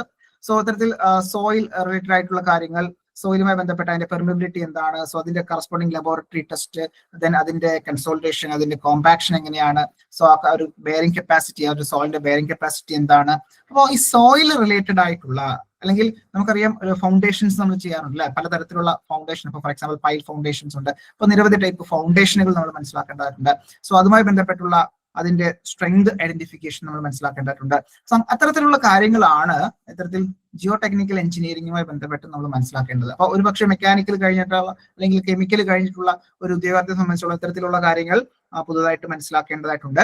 സോ അത് വളരെ സിമ്പിൾ ആയിട്ട് നമ്മളിലേക്ക് എത്തിക്കുക എന്നുള്ളതാണ്, നിങ്ങളിലേക്ക് എത്തിക്കുക എന്നുള്ളതാണ് നമ്മളുടെ ഒരു ഉത്തരവാദിത്തം എന്ന് പറയുന്നത്. അപ്പോ അതിന് വേണ്ടുന്ന തരത്തിലുള്ള വളരെ ഏതൊരാൾക്കും മനസ്സിലാവുന്ന തരത്തിൽ, ഏത് ട്രേഡ് പഠിച്ച ഒരാൾക്കും വളരെ സിമ്പിൾ ആയിട്ട് മനസ്സിലാക്കാൻ കഴിയുന്ന തരത്തിലാണ് നമ്മൾ ക്ലാസ്സുകൾ അറേഞ്ച് ചെയ്തിട്ടുള്ളത് അല്ലെങ്കിൽ പ്രൊവൈഡ് ചെയ്യുന്നത് കൂടി മനസ്സിലാക്കിയിരിക്കാം.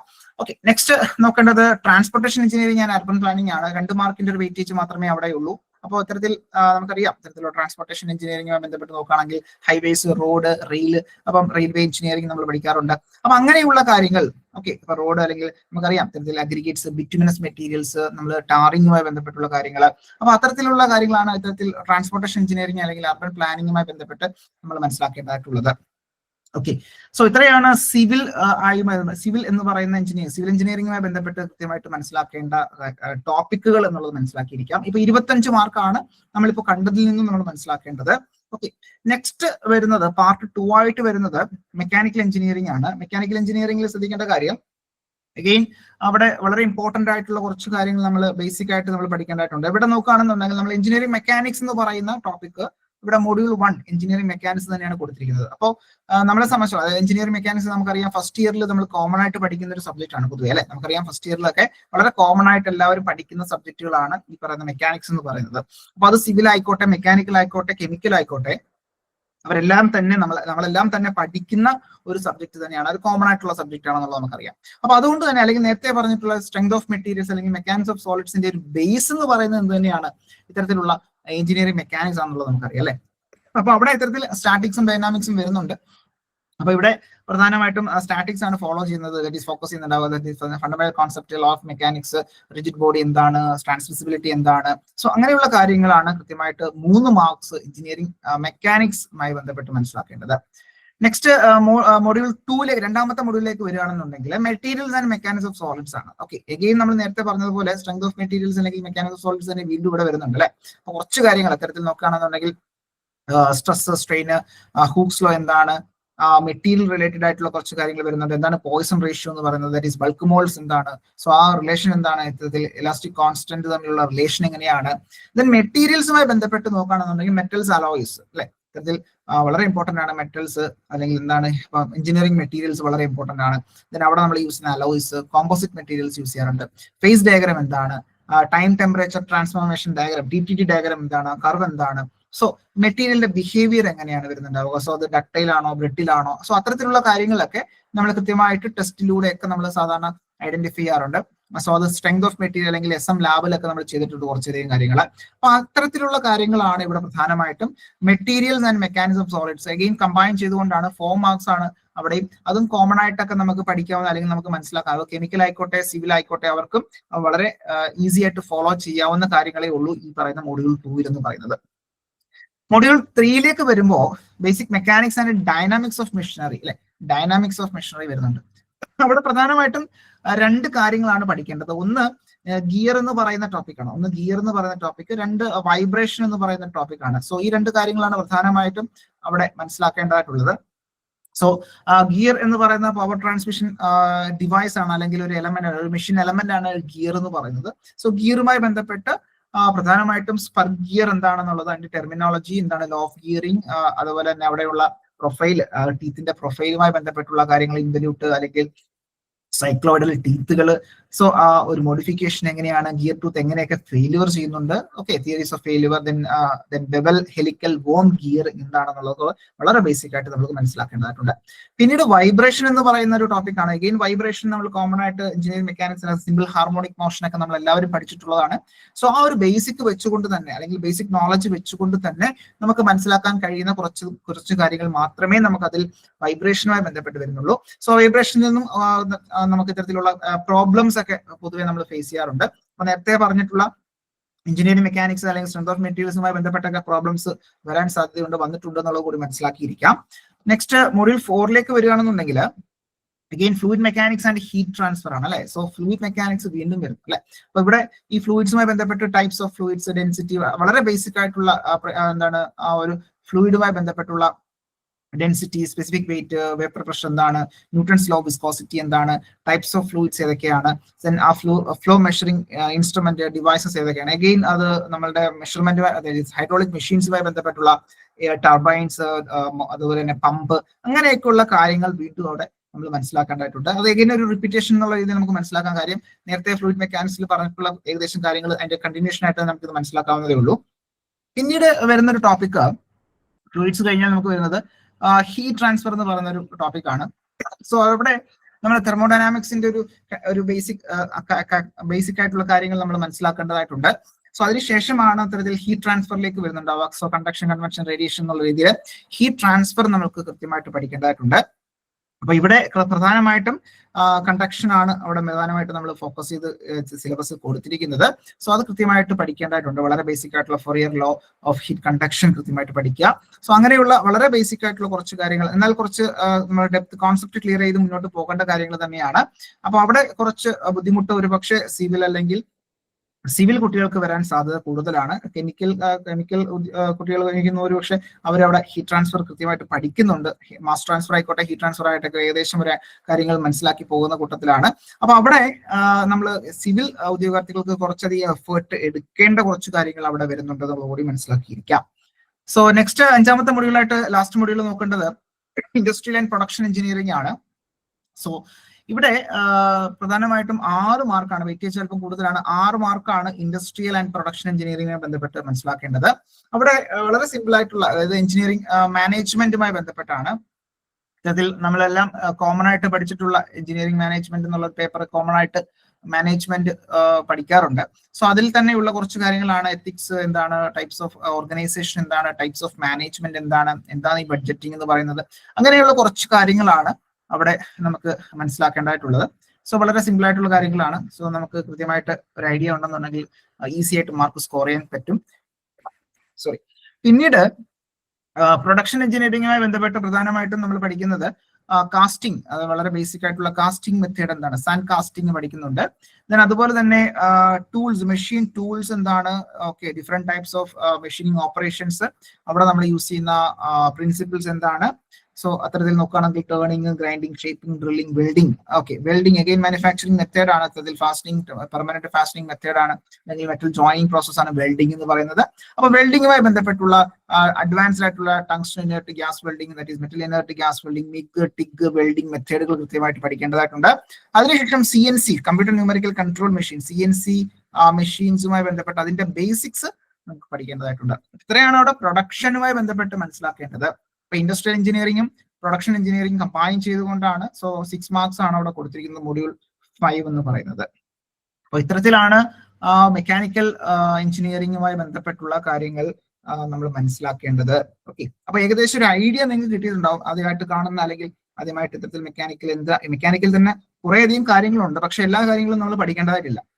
അപ്പൊ നമുക്ക് വേണ്ടുന്നത് കാര്യങ്ങൾ കൃത്യമായിട്ട് പഠിച്ചു പോകേണ്ടതായിട്ടുണ്ട്. ഈ ഓരോ ടോപ്പിക്കുകളും ഓരോ ലൈൻ ബൈ ലൈൻ നമ്മൾ കൃത്യമായിട്ട് പഠിക്കുക. സോ അതിൽ എത്രത്തോളം ഡെപ്തിലേക്ക് പോകണം എന്നുള്ളത് ഐഡന്റിഫൈ ചെയ്ത് പഠിക്കുക. സോ അവിടെയൊക്കെയാണ് നമ്മളുടെ ഹെൽപ്പ് നിങ്ങൾക്ക് കിട്ടുന്നുണ്ടാവുക. കാര്യം എത്രത്തോളം പഠിക്കണം, വാസ്റ്റ് ആയിട്ടുള്ള സിലബസ് ആണ് അല്ലെങ്കിൽ വാസ്റ്റ് ആയിട്ടുള്ള ടോപ്പിക്കുകളാണെന്നുള്ളത് നമുക്കറിയാം. നമുക്ക് ചിലപ്പോൾ ഒരുപക്ഷെ യാതൊരു ഐഡിയയും മറ്റു ടോപ്പിക്കുകൾ ഉണ്ടാവില്ല. അപ്പൊ അത് എത്രത്തോളം പഠിക്കണം, എങ്ങനെ പഠിക്കണം, എന്ത് പഠിക്കണം ഒക്കെയുള്ള കാര്യങ്ങളാണ് പ്രധാനമായിട്ടും നമുക്കൊരു സംശയം വരുന്നുണ്ടാവുക.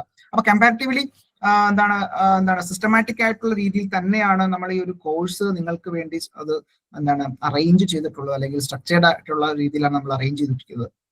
അപ്പോൾ ഏതൊരാൾക്കും വളരെ ഈസി ആയിട്ട് ഫോളോ ചെയ്യാൻ കഴിയുന്ന തരത്തിലാണ് അത് അറേഞ്ച്മെന്റ് ചെയ്തിരിക്കുന്നത് എന്നുള്ളതാണ് പ്രത്യേകത. ഓക്കെ, ദെൻ ജോബ് റിലേറ്റഡ് ടോപ്പിക്സിലേക്ക് വരുമ്പോൾ, അപ്പൊ ഇത് റീസെന്റ് ആയിട്ട് അല്ലെങ്കിൽ ലാസ്റ്റ് സെഷൻ അല്ലെങ്കിൽ ലാസ്റ്റ് എക്സാം സമയത്ത് രണ്ടാമത്, അതായത് ഈ പറഞ്ഞ നമ്മളുടെ സിലബസ് അല്ലെങ്കിൽ എക്സാമിനോട് അനുബന്ധിച്ച് സിലബസ് വന്ന സമയത്ത് അവിടെ ഒരു ഇഷ്യൂ ഉണ്ടായിരുന്നു. ഇത്തരത്തിൽ വെയിറ്റേജുമായി ബന്ധപ്പെട്ട്, മാർക്കിന്റെ വെയിറ്റേജുമായി ബന്ധപ്പെട്ട ഒരു ചെറിയ ഇഷ്യൂസ് ഉണ്ടായിരുന്നു. അതിനുശേഷം പുതുക്കിക്കൊണ്ട് അല്ലെങ്കിൽ ഒന്നുകൂടി റിവൈസ് ചെയ്തുകൊണ്ടുള്ള ഒരു സിലബസ് വന്നപ്പോഴാണ് ഇങ്ങനെയുള്ള ഒരു അഡീഷൻ വന്നത്. ദാറ്റ് ഈസ് വാട്ടർ സപ്ലൈ അല്ലെങ്കിൽ ജോബ് റിലേറ്റഡ് ടോപ്പിക് എന്നുള്ള രീതിയിൽ വന്നത്. സോ നോക്കുകയാണെന്നുണ്ടെങ്കിൽ അത് ബേസിക്കലി എന്ത് തന്നെയാണ്, എൻവയോൺമെന്റൽ എഞ്ചിനീയറിംഗ് അല്ലെങ്കിൽ സിവിൽ റിലേറ്റഡ് ആയിട്ടുള്ള ടോപ്പിക്സ് തന്നെയാണ് ബേസിക്കലി ഇത് ജോബ് റിലേറ്റഡ് എന്ന് പറയുന്നത്. കാര്യം അത് ശരിയാണ്. ഇത്തരത്തിൽ നമുക്കറിയാം, ഇത്തരത്തിൽ വാട്ടർ അതോറിറ്റിയിൽ വാട്ടർ റിലേറ്റഡ് ആയിട്ടുള്ള, വാട്ടർ സപ്ലൈ റിലേറ്റഡ് ആയിട്ടുള്ള കാര്യങ്ങളാണ് കൂടുതൽ നമുക്ക് മനസ്സിലാക്കേണ്ടതായിട്ടുള്ളത്. സോ വാട്ടർ സപ്ലൈ എഞ്ചിനീയറിംഗുമായി ബന്ധപ്പെട്ട് 15 മാർക്സിന്റെ ഒരു ടോപ്പിക് ആണ് അല്ലെങ്കിൽ വെയിറ്റേജ് ആണുള്ളത്. ഓക്കെ, 25 മാർക്സിൽ 15 മാർക്സും വാട്ടർ സപ്ലൈ എഞ്ചിനീയറിംഗ് എന്ന് പറയുന്നതാണ്. സോ അവിടെ പ്രധാനമായിട്ടും വാട്ടർ റിലേറ്റഡ് ആയിട്ടുള്ള കാര്യങ്ങളാണ്. സോഴ്സ് ഓഫ് വാട്ടർ എന്തൊക്കെയാണ്, സോ അതിൽ അത്തരത്തിൽ നോക്കുകയാണെന്നുണ്ടെങ്കിൽ ഡിമാൻഡ്, സോ വെള്ളത്തിന്റെ ഡിമാൻഡ് എങ്ങനെയാണ് വരുന്നുണ്ടാവുക, സോ ഇൻടേക്ക് സിസ്റ്റം എങ്ങനെയാണ്, വെള്ളത്തിന്റെ ക്വാളിറ്റി റിലേറ്റഡ് ആയിട്ടുള്ള കാര്യങ്ങൾ എങ്ങനെയാണ് മെയിൻറ്റെയിൻ ചെയ്യുന്നത്, സോ ഫിൽട്രേഷൻ എങ്ങനെയാണ് നടക്കുക, അങ്ങനെയുള്ള കാര്യങ്ങൾ. ദെൻ വാട്ടർ ഡിസ്ട്രിബ്യൂഷൻ സിസ്റ്റം എങ്ങനെയാണ്, ഇത്തരത്തിൽ ഗ്രാവിറ്റി, പമ്പിങ്സ്, അങ്ങനെ നമ്മളുടെ ട്രാൻസ്മിഷൻ അല്ലെങ്കിൽ ഡിസ്ട്രിബ്യൂഷൻ റിലേറ്റഡ് ആയിട്ടുള്ള കാര്യങ്ങൾ കൃത്യമായിട്ട് നമ്മൾ മനസ്സിലാക്കേണ്ടതായിട്ടുണ്ട്. ദെൻ ഡിസിൻഫെക്ഷൻ, ഇത്തരത്തിൽ അവിടെ ക്ലോറിനേഷന്റെ രീതി, പ്രിൻസിപ്പിൾ ഓഫ് ക്ലോറിനേഷൻ എങ്ങനെയാണ്, സോ അതിന്റെ ഫിൽട്ടർ, ദാറ്റ് ഈസ് വാട്ടർ പ്യൂരിഫിക്കേഷനുമായി ബന്ധപ്പെട്ടുള്ള കാര്യങ്ങൾ നമ്മൾ മനസ്സിലാക്കേണ്ടതായിട്ടുണ്ട്. Then maintenance, that is O&M, that is operation and maintenance of pumping machineries. Okay, അപ്പോൾ അത് ഇത്തരത്തിൽ വളരെ ഇമ്പോർട്ടന്റ് ആണ്. നമ്മൾ ജോബ് റിലേറ്റഡിലേക്ക് വരുന്ന സമയത്ത് നമ്മൾ ഈ പറയുന്ന വാട്ടർ ട്രീറ്റ്മെന്റ് പ്ലാന്റുകളുടെ ഒക്കെ കൃത്യമായിട്ട് നമ്മൾ മെയിൻറ്റെയിൻ ചെയ്യേണ്ടതായിട്ടുണ്ട്. അല്ലെങ്കിൽ ഇൻടേക്ക് പമ്പ് ഹൗസുകൾ ഉണ്ടാവാറുണ്ട്, അല്ലെങ്കിൽ ബൂസ്റ്റർ പമ്പ് ഹൗസുകൾ ഉണ്ടാവാറുണ്ട്. അപ്പൊ അവിടേക്കുള്ള മെഷീനറീസ് കൃത്യമായിട്ട് നമ്മൾ മെയിൻറ്റെയിൻ ചെയ്യേണ്ടതായിട്ടുണ്ട്. ഓക്കെ, അപ്പൊ അങ്ങനെയുള്ള കാര്യങ്ങളാണ് കൃത്യമായിട്ട് അവിടെ മനസ്സിലാക്കേണ്ടത്. ഇത്തരത്തിൽ pumping stations, types of pump, so starting of pump എങ്ങനെയാണ്, ദെൻ സ്റ്റാർട്ടേഴ്സ്, അത് കുറച്ച് ഇലക്ട്രിക്കൽ ആയിട്ടുള്ള കാര്യങ്ങളും അവിടെ വരുന്നുണ്ട്. സോ സ്റ്റാർട്ടേഴ്സ് കൃത്യമായിട്ട് മനസ്സിലാക്കേണ്ടതായിട്ടുണ്ട്. ഓക്കെ, അപ്പൊ അങ്ങനെയുള്ള കാര്യങ്ങളാണ് വരുന്നത്. പിന്നീട് വാട്ടർ മീറ്റർ ആണ്. നമുക്കറിയാം ഇത്തരത്തിലുള്ള വാട്ടർ ഫ്ലോ മീറ്റേഴ്സ് ഉണ്ട്, വാട്ടർ മീറ്റേഴ്സ് നമുക്ക് അവൈലബിൾ ആണ്. സോ അത്തരത്തിൽ ഡിസ്ചാർജ് എത്രത്തോളം, അതിന് എത്രത്തോളം യൂസ് ചെയ്യുന്നുള്ളത് നമ്മൾ മനസ്സിലാക്കണം അല്ലെ. സോ അത്തരത്തിൽ ഇൻസ്ട്രുമെന്റുകൾ കൃത്യമായിട്ട് മനസ്സിലാക്കേണ്ടതായിട്ടുണ്ട്. ദെൻ ഫിൽട്രേഷനുമായി ബന്ധപ്പെട്ട് അല്ലെങ്കിൽ ക്വാളിറ്റി, വാട്ടർ ക്വാളിറ്റി ടെസ്റ്റുമായി ബന്ധപ്പെട്ടുള്ള കാര്യങ്ങൾ നമ്മൾ മനസ്സിലാക്കേണ്ടതായിട്ടുണ്ട്.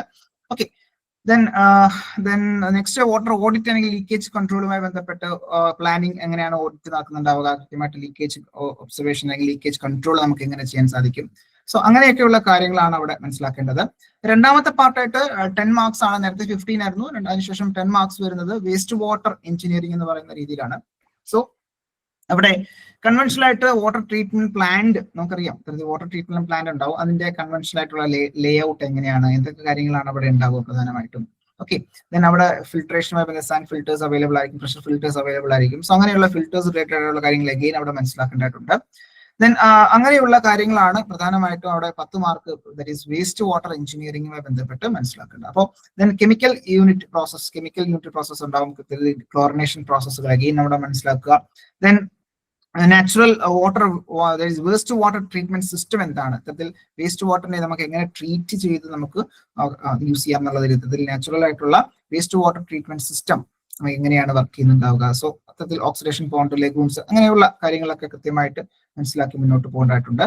So water, that is waste water treatment സിസ്റ്റവുമായി ബന്ധപ്പെട്ട് ബാക്കി ഓരോ സെഷൻസ് എങ്ങനെയാണ്, അല്ലെങ്കിൽ ഓരോ പാർട്ടുകൾ എങ്ങനെയാണ് വർക്ക് ചെയ്യുന്നുണ്ടാവുക, സോ അതിന്റെ ലേ ഔട്ട് എങ്ങനെയാണ്, സോ ട്രീറ്റ്മെന്റ് പ്ലാന്റിന്റെ ഒരു സിസ്റ്റം എങ്ങനെയാണ് വർക്ക് ചെയ്യുന്നത്, അങ്ങനെയുള്ള കാര്യങ്ങൾ കൃത്യമായിട്ട് പഠിക്കേണ്ടതായിട്ടുണ്ട്. Then last one is waste water recommendation and reuse ആണ്. എങ്ങനെ നമുക്ക് അത് റീയൂസ് ചെയ്യാൻ സാധിക്കും. സോ ഇതൊക്കെ കോമൺ ആയിട്ട് എൻവയോൺമെന്റൽ എഞ്ചിനീയറിംഗ് എന്ന് പറയുന്ന ടോപ്പിക് അല്ലെങ്കിൽ വാട്ടർ എഞ്ചിനീയറിംഗുമായി ബന്ധപ്പെട്ട് കൃത്യമായിട്ട് മനസ്സിലാക്കേണ്ട കാര്യങ്ങളാണ്, അല്ലെങ്കിൽ നമ്മൾ മനസ്സിലാക്കിയിട്ടുള്ളതാണ്. അപ്പൊ അത് ഒരുപക്ഷെ മെക്കാനിക്കൽ അല്ലെങ്കിൽ കെമിക്കൽ, ഒരുപക്ഷെ കെമിക്കൽ റിലേറ്റഡ് ആയിട്ടുള്ള കെമിക്കൽ പഠിച്ചിട്ടുള്ള ഉദ്യോഗാർത്ഥികൾക്ക് ഒരുപക്ഷെ ഇത്തരത്തിലുള്ള കാര്യങ്ങൾ ഒരു ഐഡിയ വാട്ടറുമായി ബന്ധപ്പെട്ട് വളരെ ഡീറ്റെയിൽ ആയിട്ട് പഠിക്കുന്നുണ്ടാവും. മെക്കാനിക്കലിനെ സംബന്ധിച്ചോളം ഒരുപക്ഷെ ഇത് പുതിയൊരു ടോപ്പിക്, ന്യൂ ടോപ്പിക് ആയിട്ട് തന്നെ നമുക്ക് ഒരുപക്ഷെ പഠിക്കേണ്ടതായിട്ടുണ്ട്. സോ വളരെ ഇൻട്രസ്റ്റിംഗ് ആയിട്ടുള്ള ടോപ്പിക് തന്നെയാണ് ഇത്തരത്തിൽ വർക്ക് റിലേറ്റഡ് ആയിട്ടുള്ള ടോപ്പിക് എന്ന് പറയുന്നത്. സോ അതിനകത്ത് യാതൊരു മടുപ്പും വേണ്ട. അത് നമുക്ക് വളരെ ഈസി ആയിട്ട് വളരെ ഇൻട്രസ്റ്റിംഗ് ആയിട്ട് പഠിച്ചു മുന്നോട്ട് പോകാവുന്നതേ ഉള്ളൂ.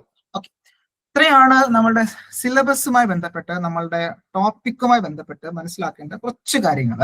ഓക്കെ, അപ്പോൾ തുടക്കം എന്ന നിലയിൽ നമ്മളൊരു പരീക്ഷയ്ക്ക് തയ്യാറെടുക്കുമ്പോൾ നമ്മൾ മനസ്സിലാക്കേണ്ട ഒന്നാമത്തെ പ്രധാനപ്പെട്ട കാര്യം എന്ന് പറഞ്ഞാൽ എന്ത് പഠിക്കണം എന്നുള്ളതാണ്. ഓക്കെ, സോ നമ്മളുടെ മുന്നിൽ ഒരു സിലബസ് അവൈലബിൾ ആണ്. ഓക്കെ, നമ്മളുടെ മുന്നിൽ ഒരു പ്രീവിയസ് ക്വസ്റ്റ്യൻ പേപ്പർ അവൈലബിൾ ആണ്. അപ്പൊ അത് നിങ്ങൾ നോക്കുമ്പോൾ എങ്ങനെയാണ് സിലബസ്, എങ്ങനെയാണ് ആ ഒരു ക്വസ്റ്റ്യൻ പേപ്പറിൽ ക്വസ്റ്റ്യൻ വന്നിട്ടുള്ളത്, ആ ഓരോ ക്വസ്റ്റ്യന്റെയും നിലവാരം എങ്ങനെയായിരുന്നു, ഓക്കെ, അങ്ങനെയുള്ള കാര്യങ്ങൾ നമ്മളൊന്ന് ഐഡന്റിഫൈ ചെയ്ത് മുന്നോട്ട് പോകേണ്ടതായിട്ടുണ്ട്. ഓക്കെ, അപ്പൊ ഇവിടെ ആ സമയത്ത് ഇത്തരത്തിൽ നമ്മളുടെ ഭാഗത്തുനിന്ന് നിങ്ങളെ എങ്ങനെ ഹെൽപ്പ് ചെയ്യും എന്നുള്ളതാണ് മറ്റൊരു രീതി മനസ്സിലാക്കേണ്ടത്. ഓക്കെ, നമ്മളുടെ ഭാഗത്തുനിന്ന് നിങ്ങൾക്ക് തരേണ്ടതായിട്ടുള്ള, അല്ലെങ്കിൽ നമുക്ക് ഇത്തരത്തിലുള്ള നമ്മളുടെ പ്രീവിയസ് ഇയർ നമ്മളുടെ ഹിസ്റ്ററി നോക്കുകയാണെന്നുണ്ടെങ്കിൽ തന്നെയും നമ്മളുടെ കഴിഞ്ഞ KEE ബാച്ചിൽ നിരവധി ഉദ്യോഗാർത്ഥികൾ നിലവിൽ ഇപ്പോൾ ജോബ് ചെയ്യുന്നുണ്ട് എന്നുള്ളത് നമുക്ക് മനസ്സിലാക്കാൻ കഴിയും. സോ നമ്മളെ സംബന്ധിച്ചോളം വളരെയധികം അഹങ്കാരത്തോടുകൂടി പറയാൻ കഴിയുന്ന ഒരു കാര്യം തന്നെയാണ്. കാര്യം നമ്മുടെ കുട്ടികൾ ഇപ്പോഴും വർക്ക് ചെയ്യുന്നുണ്ട് ഇത്തരത്തിൽ AE ആയിട്ട്, അല്ലെങ്കിൽ അസിസ്റ്റന്റ് എഞ്ചിനീയർ ആയിട്ട്, അല്ലെങ്കിൽ വാട്ടർ അതോറിറ്റിയിൽ ഉണ്ട് എന്നുള്ളത് നമുക്ക് പറയാൻ സാധിക്കും. അപ്പൊ അതെന്തുകൊണ്ടാണെന്ന് വെച്ചാൽ നമ്മളുടെ രീതിയിൽ നമ്മളുടെ സ്ട്രാറ്റജി ഫോളോ ചെയ്തതിന്റെ ഫലമായിട്ടാണ് എന്നുള്ളത് നമുക്ക് പറയാൻ കഴിയും. അപ്പൊ നമുക്ക് നേരത്തെ പറഞ്ഞതുപോലെ ഓരോ ടോപ്പിക്സും വളരെ ഓരോ ടോപ്പിക്സും ഒരു 30 മിനിറ്റ്സ് അല്ലെങ്കിൽ ഒരു അരമണിക്കൂർ വരുന്ന ചെറിയ ചെറിയ കണ്ടന്റ് വീഡിയോസ് ആയിരിക്കും നിങ്ങൾക്ക് കിട്ടുന്നുണ്ടാവുക. സോ അത് 30 മിനിറ്റ്സ് വളരെ ഈസി ആയിട്ട് നമുക്കത് പഠിച്ച് മുന്നോട്ട് പോയിക്കൊണ്ട് അതുമായി ബന്ധപ്പെട്ടുള്ള നോട്ട്സ് നിങ്ങൾക്ക് അവൈലബിൾ ആയിരിക്കും. നോട്ട്സ് പ്രിപ്പയർ ചെയ്യേണ്ടതായിട്ടുണ്ട്. ദെൻ ആ പറയുന്ന സിലബസ് കംപ്ലീറ്റ് ആയിട്ട് നിങ്ങൾക്ക് കവർ ചെയ്ത് കിട്ടുന്നുണ്ടാകും. ഡൗട്ട് ക്ലിയറൻസ് സെഷൻസ്, അതായത് നമ്മൾ നേരത്തെ പറഞ്ഞ ലൈവ് ഇന്ററാക്ടിംഗ് ആയിട്ടുള്ള ക്വസ്റ്റ്യൻ ഡിസ്കഷൻ സെഷൻസുകൾ ഉണ്ടാവും. അതുപോലെ തന്നെ നമ്മളുടെ ടെസ്റ്റ് സീരീസുകൾ നമ്മുടെ ആപ്ലിക്കേഷൻസിലുണ്ട്. അപ്പോൾ നമ്മുടെ റീസെന്റ് ആയിട്ട് അല്ലെങ്കിൽ ലാസ്റ്റ് 10 ഇയേഴ്സിൽ നടന്ന എല്ലാ പ്രീവിയസ് ഇയർ ക്വസ്റ്റ്യൻസും മാക്സിമം നമ്മൾ ഉൾക്കൊള്ളിച്ചുകൊണ്ടാണ് നമ്മുടെ ഒരു ടെസ്റ്റ് സീരീസുകൾ നിങ്ങൾക്ക് വേണ്ടി തന്നിട്ടുള്ളത്. അപ്പോൾ ഇങ്ങനെയൊക്കെ തരത്തിലുള്ള കാര്യങ്ങളാണ് നിങ്ങൾക്ക് നമ്മൾ പ്രൊവൈഡ് ചെയ്യുന്നുണ്ടാവുക. ഓക്കെ, അപ്പോൾ അതിലൂടെ നിങ്ങൾ സിസ്റ്റമാറ്റിക് ആയിട്ട് റെഗുലർ ആയിട്ട് നിങ്ങൾ ആ ഒരു പാത്തിലൂടെ കടന്നു പോവുകയാണെന്നുണ്ടെങ്കിൽ കൃത്യമായിട്ട് നമുക്ക് ഈ ഒരു ടോപ്പിക്സ് ഞാൻ നേരത്തെ പറഞ്ഞതുപോലെ തന്നെ ഏകദേശം ഒരു ഓഗസ്റ്റ് മാസം നിങ്ങൾ പ്രതീക്ഷിക്കാം എക്സാം. അപ്പൊ ഓഗസ്റ്റ് എന്ന് പറയുന്നത് നമ്മളെ സംബന്ധിച്ചോളം സമയം ഏകദേശം ഒരു 7 മാസം ഉണ്ട് എങ്കിൽ തന്നെയും നമുക്ക് പുതുതായിട്ട് കുറച്ചധികം ടോപ്പിക്കുകൾ പഠിക്കേണ്ടതുണ്ട്. ഓക്കെ, അപ്പോൾ തുടക്കത്തിൽ നമ്മൾ എന്താ ചെയ്യേണ്ടതെന്ന് വെച്ച് കഴിഞ്ഞാൽ നമുക്ക് കൂടുതലും അറിയാൻ കഴിയാത്ത, അല്ലെങ്കിൽ നമ്മൾ പുതുതായിട്ട് പഠിക്കേണ്ട കാര്യങ്ങൾ വളരെ സാവധാനം പഠിച്ച് വരേണ്ട സമയമാണ്. സോ അതിന് കുറച്ച് സമയം എടുക്കും. അപ്പൊ ആ ടൈം നിലവിൽ നമ്മൾ കവർ ചെയ്യേണ്ടതായിട്ടുണ്ട്. സോ അത്തരത്തിലാണ് നമ്മൾ ഫോളോ ചെയ്യുന്നുണ്ടാവുക. ദെൻ ലാസ്റ്റ് നടന്ന എക്സാമിന്റെ ഒരു ക്വസ്റ്റ്യൻ നോക്കുകയാണെന്നുണ്ടെങ്കിൽ സാധാരണഗതിയിൽ ഒരു മോഡറേറ്റ് ആണ് അല്ലെ, ഒരു മോഡറേറ്റ് അല്ലെങ്കിൽ എബോ ആവറേജ് ക്വസ്റ്റ്യൻ ആയിരുന്നു എന്നുള്ളത് മനസ്സിലാക്കാം. അതിൽ തന്നെ കുറച്ച് ബുദ്ധിമുട്ടായിട്ടുള്ള ന്യൂമറിക്കൽസ് ആയിട്ടുള്ള പ്രോബ്ലംസ് നമ്മൾ ചോദിച്ചിരുന്നു. അതുപോലെ തന്നെ സ്റ്റേറ്റ്മെന്റ് ക്വസ്റ്റ്യൻ ടൈപ്പ് നിലവിലത്തെ ഒരു നമുക്കറിയാം PSC ഒരു സ്റ്റാൻഡേർഡ് അല്ലെങ്കിൽ ഒരു സ്ട്രാറ്റജി നോക്കുകയാണെന്നുണ്ടെങ്കിൽ ഒരു ട്രെൻഡ് നോക്കുകയാണെന്നുണ്ടെങ്കിൽ സ്റ്റേറ്റ്മെന്റ് ടൈപ്പ് ക്വസ്റ്റ്യൻസുകൾ വരുന്നുണ്ട്. അത് തന്നെ വളരെ ബുദ്ധിമുട്ടായിട്ടുള്ള സ്റ്റേറ്റ്മെന്റുകളൊക്കെയാണ് വരിക എന്നുള്ളത് കൂടി മനസ്സിലാക്കിയിരിക്കാം. അപ്പോൾ അത്തരത്തിലുള്ള ക്വസ്റ്റ്യൻസുകൾ നമുക്ക് കൃത്യമായിട്ട് ടാക്കിൾ ചെയ്ത് വേണം നമ്മൾ മുന്നിലുള്ള റാങ്കിലേക്ക് എത്തേണ്ടതായിട്ടുള്ളത് അല്ലെ. വെറുതെ ലിസ്റ്റിൽ വന്നിട്ട് കാര്യമില്ല, മുന്നിലേക്ക് തന്നെ വരണം. എന്നാൽ മാത്രമേ നമുക്ക് നല്ലൊരു ജോലി നമുക്ക് ലഭിക്കുകയുള്ളൂ. അപ്പൊ അത്തരത്തിൽ എല്ലാവരും നല്ല രീതിയിൽ തന്നെ മനസ്സിരുത്തി പഠിച്ച് നമ്മൾ ആ ഒരു എക്സാമിലേക്ക് വരികയാണ് വേണ്ടുന്നത്. സോ നമ്മളെ സംബന്ധിച്ചോളം നിങ്ങൾക്ക് നല്ലൊരു സപ്പോർട്ട് തരേണ്ടതായിട്ടുണ്ട്. അതോടൊപ്പം തന്നെ നിങ്ങളുടെ ഡൗട്ട്സുകൾ കൃത്യമായിട്ട് ക്ലിയർ ചെയ്ത് മുന്നോട്ട് വന്നിട്ടുണ്ട്. നിങ്ങൾക്ക് മോക്ക് ടെസ്റ്റുകൾ അവൈലബിൾ ആക്കേണ്ടതായിട്ടുണ്ട്.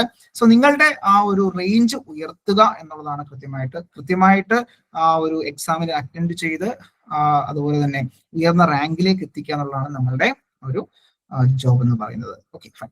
അപ്പോൾ സ്ട്രാറ്റജി എന്ന് പറയുന്നത് വളരെ കോമൺ ആയിട്ടുള്ള നമ്മൾ എല്ലാ എക്സാംസിനും നമ്മൾ ഫോളോ ചെയ്യുന്ന സ്ട്രാറ്റജി തന്നെയാണ് നമുക്ക് ഇവിടെയും വേണ്ടുന്നത്. ഓക്കെ, ഞാൻ നേരത്തെ പറഞ്ഞതുപോലെ ഹാർഡ് വർക്ക് മാത്രം പോരാ, സ്മാർട്ട് വർക്ക് കൂടി വേണം എന്നുള്ളതാണ് എന്റെ പ്രത്യേകത.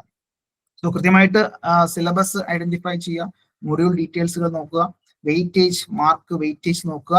ഓക്കെ, മാർക്കിന്റെ വെയിറ്റേജ് നോക്കുക, കൃത്യമായിട്ടുള്ള സ്റ്റഡി മെറ്റീരിയൽസ്, കൃത്യമായിട്ടുള്ള നോട്ട്സ് നിങ്ങൾക്ക് പ്രൊവൈഡ് ചെയ്യുന്നുണ്ടാകും, വീഡിയോ സെഷൻസ് നിങ്ങൾക്ക് പ്രൊവൈഡ് ചെയ്യുന്നുണ്ടാകും. ദെൻ അതുപോലെ തന്നെ ടൈം ടേബിൾ ഉണ്ടാകും. ഇത്തരത്തിൽ നമ്മൾ ഏതൊക്കെ സെഷൻ എപ്പോഴൊക്കെ കാണണം, അതുമായി ബന്ധപ്പെട്ട് ക്വസ്റ്റ്യൻ ഡിസ്കഷൻ, അതുമായി ബന്ധപ്പെട്ട് മോക്ക് ടെസ്റ്റുകൾ നിങ്ങൾക്ക് അവൈലബിൾ ആക്കും. ആ സമയത്ത് ഈ പറയുന്ന ടോപ്പിക്സുകൾ കവർ ചെയ്തുകൊണ്ട് കൃത്യമായിട്ട് ആ മോക്ക് ടെസ്റ്റുകൾ അറ്റൻഡ് ചെയ്യുക, കൃത്യമായിട്ട് ലൈവ് ഡിസ്കഷനുകൾ അറ്റൻഡ് ചെയ്യുക. നമുക്ക് ഈസി ആയിട്ട് കാര്യങ്ങൾ പഠിച്ച് മുന്നോട്ട് പോകാൻ കഴിയും. ഓക്കെ, സോ അങ്ങനെയാണ് നമ്മൾ ചെയ്യേണ്ടതായിട്ടുള്ളത്. പിന്നീട് റിവിഷൻ ക്ലാസ്സുകൾ ഉണ്ടാവാറുണ്ട്, വീക്ക്ലി റിവിഷനുകൾ ഉണ്ടാവാറുണ്ട്. റിവൈസ് ചെയ്യുക, അത് കൃത്യമായിട്ട് വീണ്ടും വീണ്ടും പ്രാക്ടീസ് ചെയ്യേണ്ടതായിട്ടുണ്ട് എന്നുള്ളത് കൂടി മനസ്സിലാക്കിയിരിക്കാം. സോ പ്രിപ്പറേഷനിലേക്ക് വരുമ്പോൾ നമ്മൾ നേരത്തെ പറഞ്ഞതുപോലെ തന്നെ നിലവിൽ നമ്മളുടെ ബാച്ച്, അതായത് Kerala water authority AE batch I+ന്റെ ഭാഗത്ത് നിന്നും തുടങ്ങിയിട്ടുണ്ട്. അത് നിങ്ങളെ ഹെൽപ്പ് ചെയ്യാൻ വേണ്ടിയിട്ടാണ്. എന്തെങ്കിലും ആ ഒരു കോഴ്സുമായി ബന്ധപ്പെട്ട്, സോ നമ്മളുടെ ഹിസ്റ്ററി നമുക്കറിയാം അല്ലെ, നമ്മളുടെ കുറേയധികം ഉദ്യോഗാർത്ഥികൾ നിലവിൽ ജോലി ചെയ്യുന്നുണ്ട് എന്നുള്ളത് മനസ്സിലാക്കാം. അപ്പോൾ നമ്മളുടെ ആ ഒരു കോഴ്സുമായി ബന്ധപ്പെട്ട എന്തെങ്കിലും ഡൗട്ട് അല്ലെങ്കിൽ നിങ്ങൾക്ക് ക്ലിയർ ചെയ്യണമെന്നുണ്ടെങ്കിൽ ഡിസ്ക്രിപ്ഷൻ ബോക്സിൽ കോൺടാക്ട് നമ്പർ കൊടുത്തിട്ടുണ്ട്. നിങ്ങൾക്ക് യാതൊരുവിധ മടിയും കൂടാതെ തന്നെ കോൺടാക്ട് ചെയ്യാം. നമ്മളുടെ ഭാഗത്തു നിന്നുള്ള എല്ലാ ഹെൽപ്പും നിങ്ങൾക്ക് വേണ്ടിയിട്ടുണ്ടാകും. കാരണം നമ്മൾ ഇത്തരത്തിൽ ഒരു ജോലിക്ക് വേണ്ടിയിട്ടാണ് നമ്മൾ പഠിക്കുന്നത് എന്നുള്ളത് കൂടി മനസ്സിലാക്കിയിരിക്കാം. അതും നല്ലൊരു ജോലിയാണ്. ഇത്തരത്തിൽ അസിസ്റ്റന്റ് എഞ്ചിനീയർ പോസ്റ്റിലേക്കാണ് നമ്മൾ പഠിക്കുന്നത്. നമ്മൾ നോക്കുകയാണെന്നുണ്ടെങ്കിൽ ഇത്തരത്തിലുള്ള ഉദ്യോഗാർത്ഥികളെല്ലാം തന്നെ ആ ഒരു പരീക്ഷയ്ക്ക് വേണ്ടി പഠിക്കുന്നുണ്ട്. അപ്പോൾ അതിന്റെ ആ ഒരു നിലവാരം വളരെ ഉയർന്നതാണെന്നുള്ളത് കൂടി മനസ്സിലാക്കിയിരിക്കാം. ആ ഒരു നിലവാരത്തിലേക്ക് നമ്മൾ ഉയരേണ്ടതായിട്ടുണ്ട്. സോ അത് നമ്മളിലൂടെ നിങ്ങളിലേക്ക് അച്ചീവ് ചെയ്യാൻ കഴിയട്ടെ എന്ന് പ്രാർത്ഥിക്കുന്നു. അപ്പൊ ഈ ഒരു വെബിനാറിൽ പങ്കെടുത്ത എല്ലാവർക്കും ഇത്തരത്തിൽ I+ ട്രെയിനിങ് സൊല്യൂഷന്റെ ഭാഗമായിട്ട് നന്ദി അറിയിക്കുന്നു. എന്തെങ്കിലും ഡൗട്ടുകളോ മറ്റു കാര്യങ്ങളോ ഉണ്ടെന്നുണ്ടെങ്കിൽ കമന്റ് ബോക്സിൽ ഇടാം. അല്ലെന്നുണ്ടെങ്കിൽ നിങ്ങൾക്ക് ധൈര്യമായിട്ട് നമ്മളുടെ ഡിസ്ക്രിപ്ഷൻ ബോക്സിൽ തന്നിരിക്കുന്ന നമ്പറിൽ നിങ്ങൾക്ക് കോൺടാക്ട് ചെയ്യാം. ഓക്കെ, അപ്പോൾ ഈ ഒരു വെബിനാറിൽ പങ്കെടുത്ത എല്ലാവർക്കും I+ന്റെ ഭാഗമായിട്ട് നന്ദി അറിയിക്കുന്നു. നന്ദി, നമസ്കാരം. Thank you all.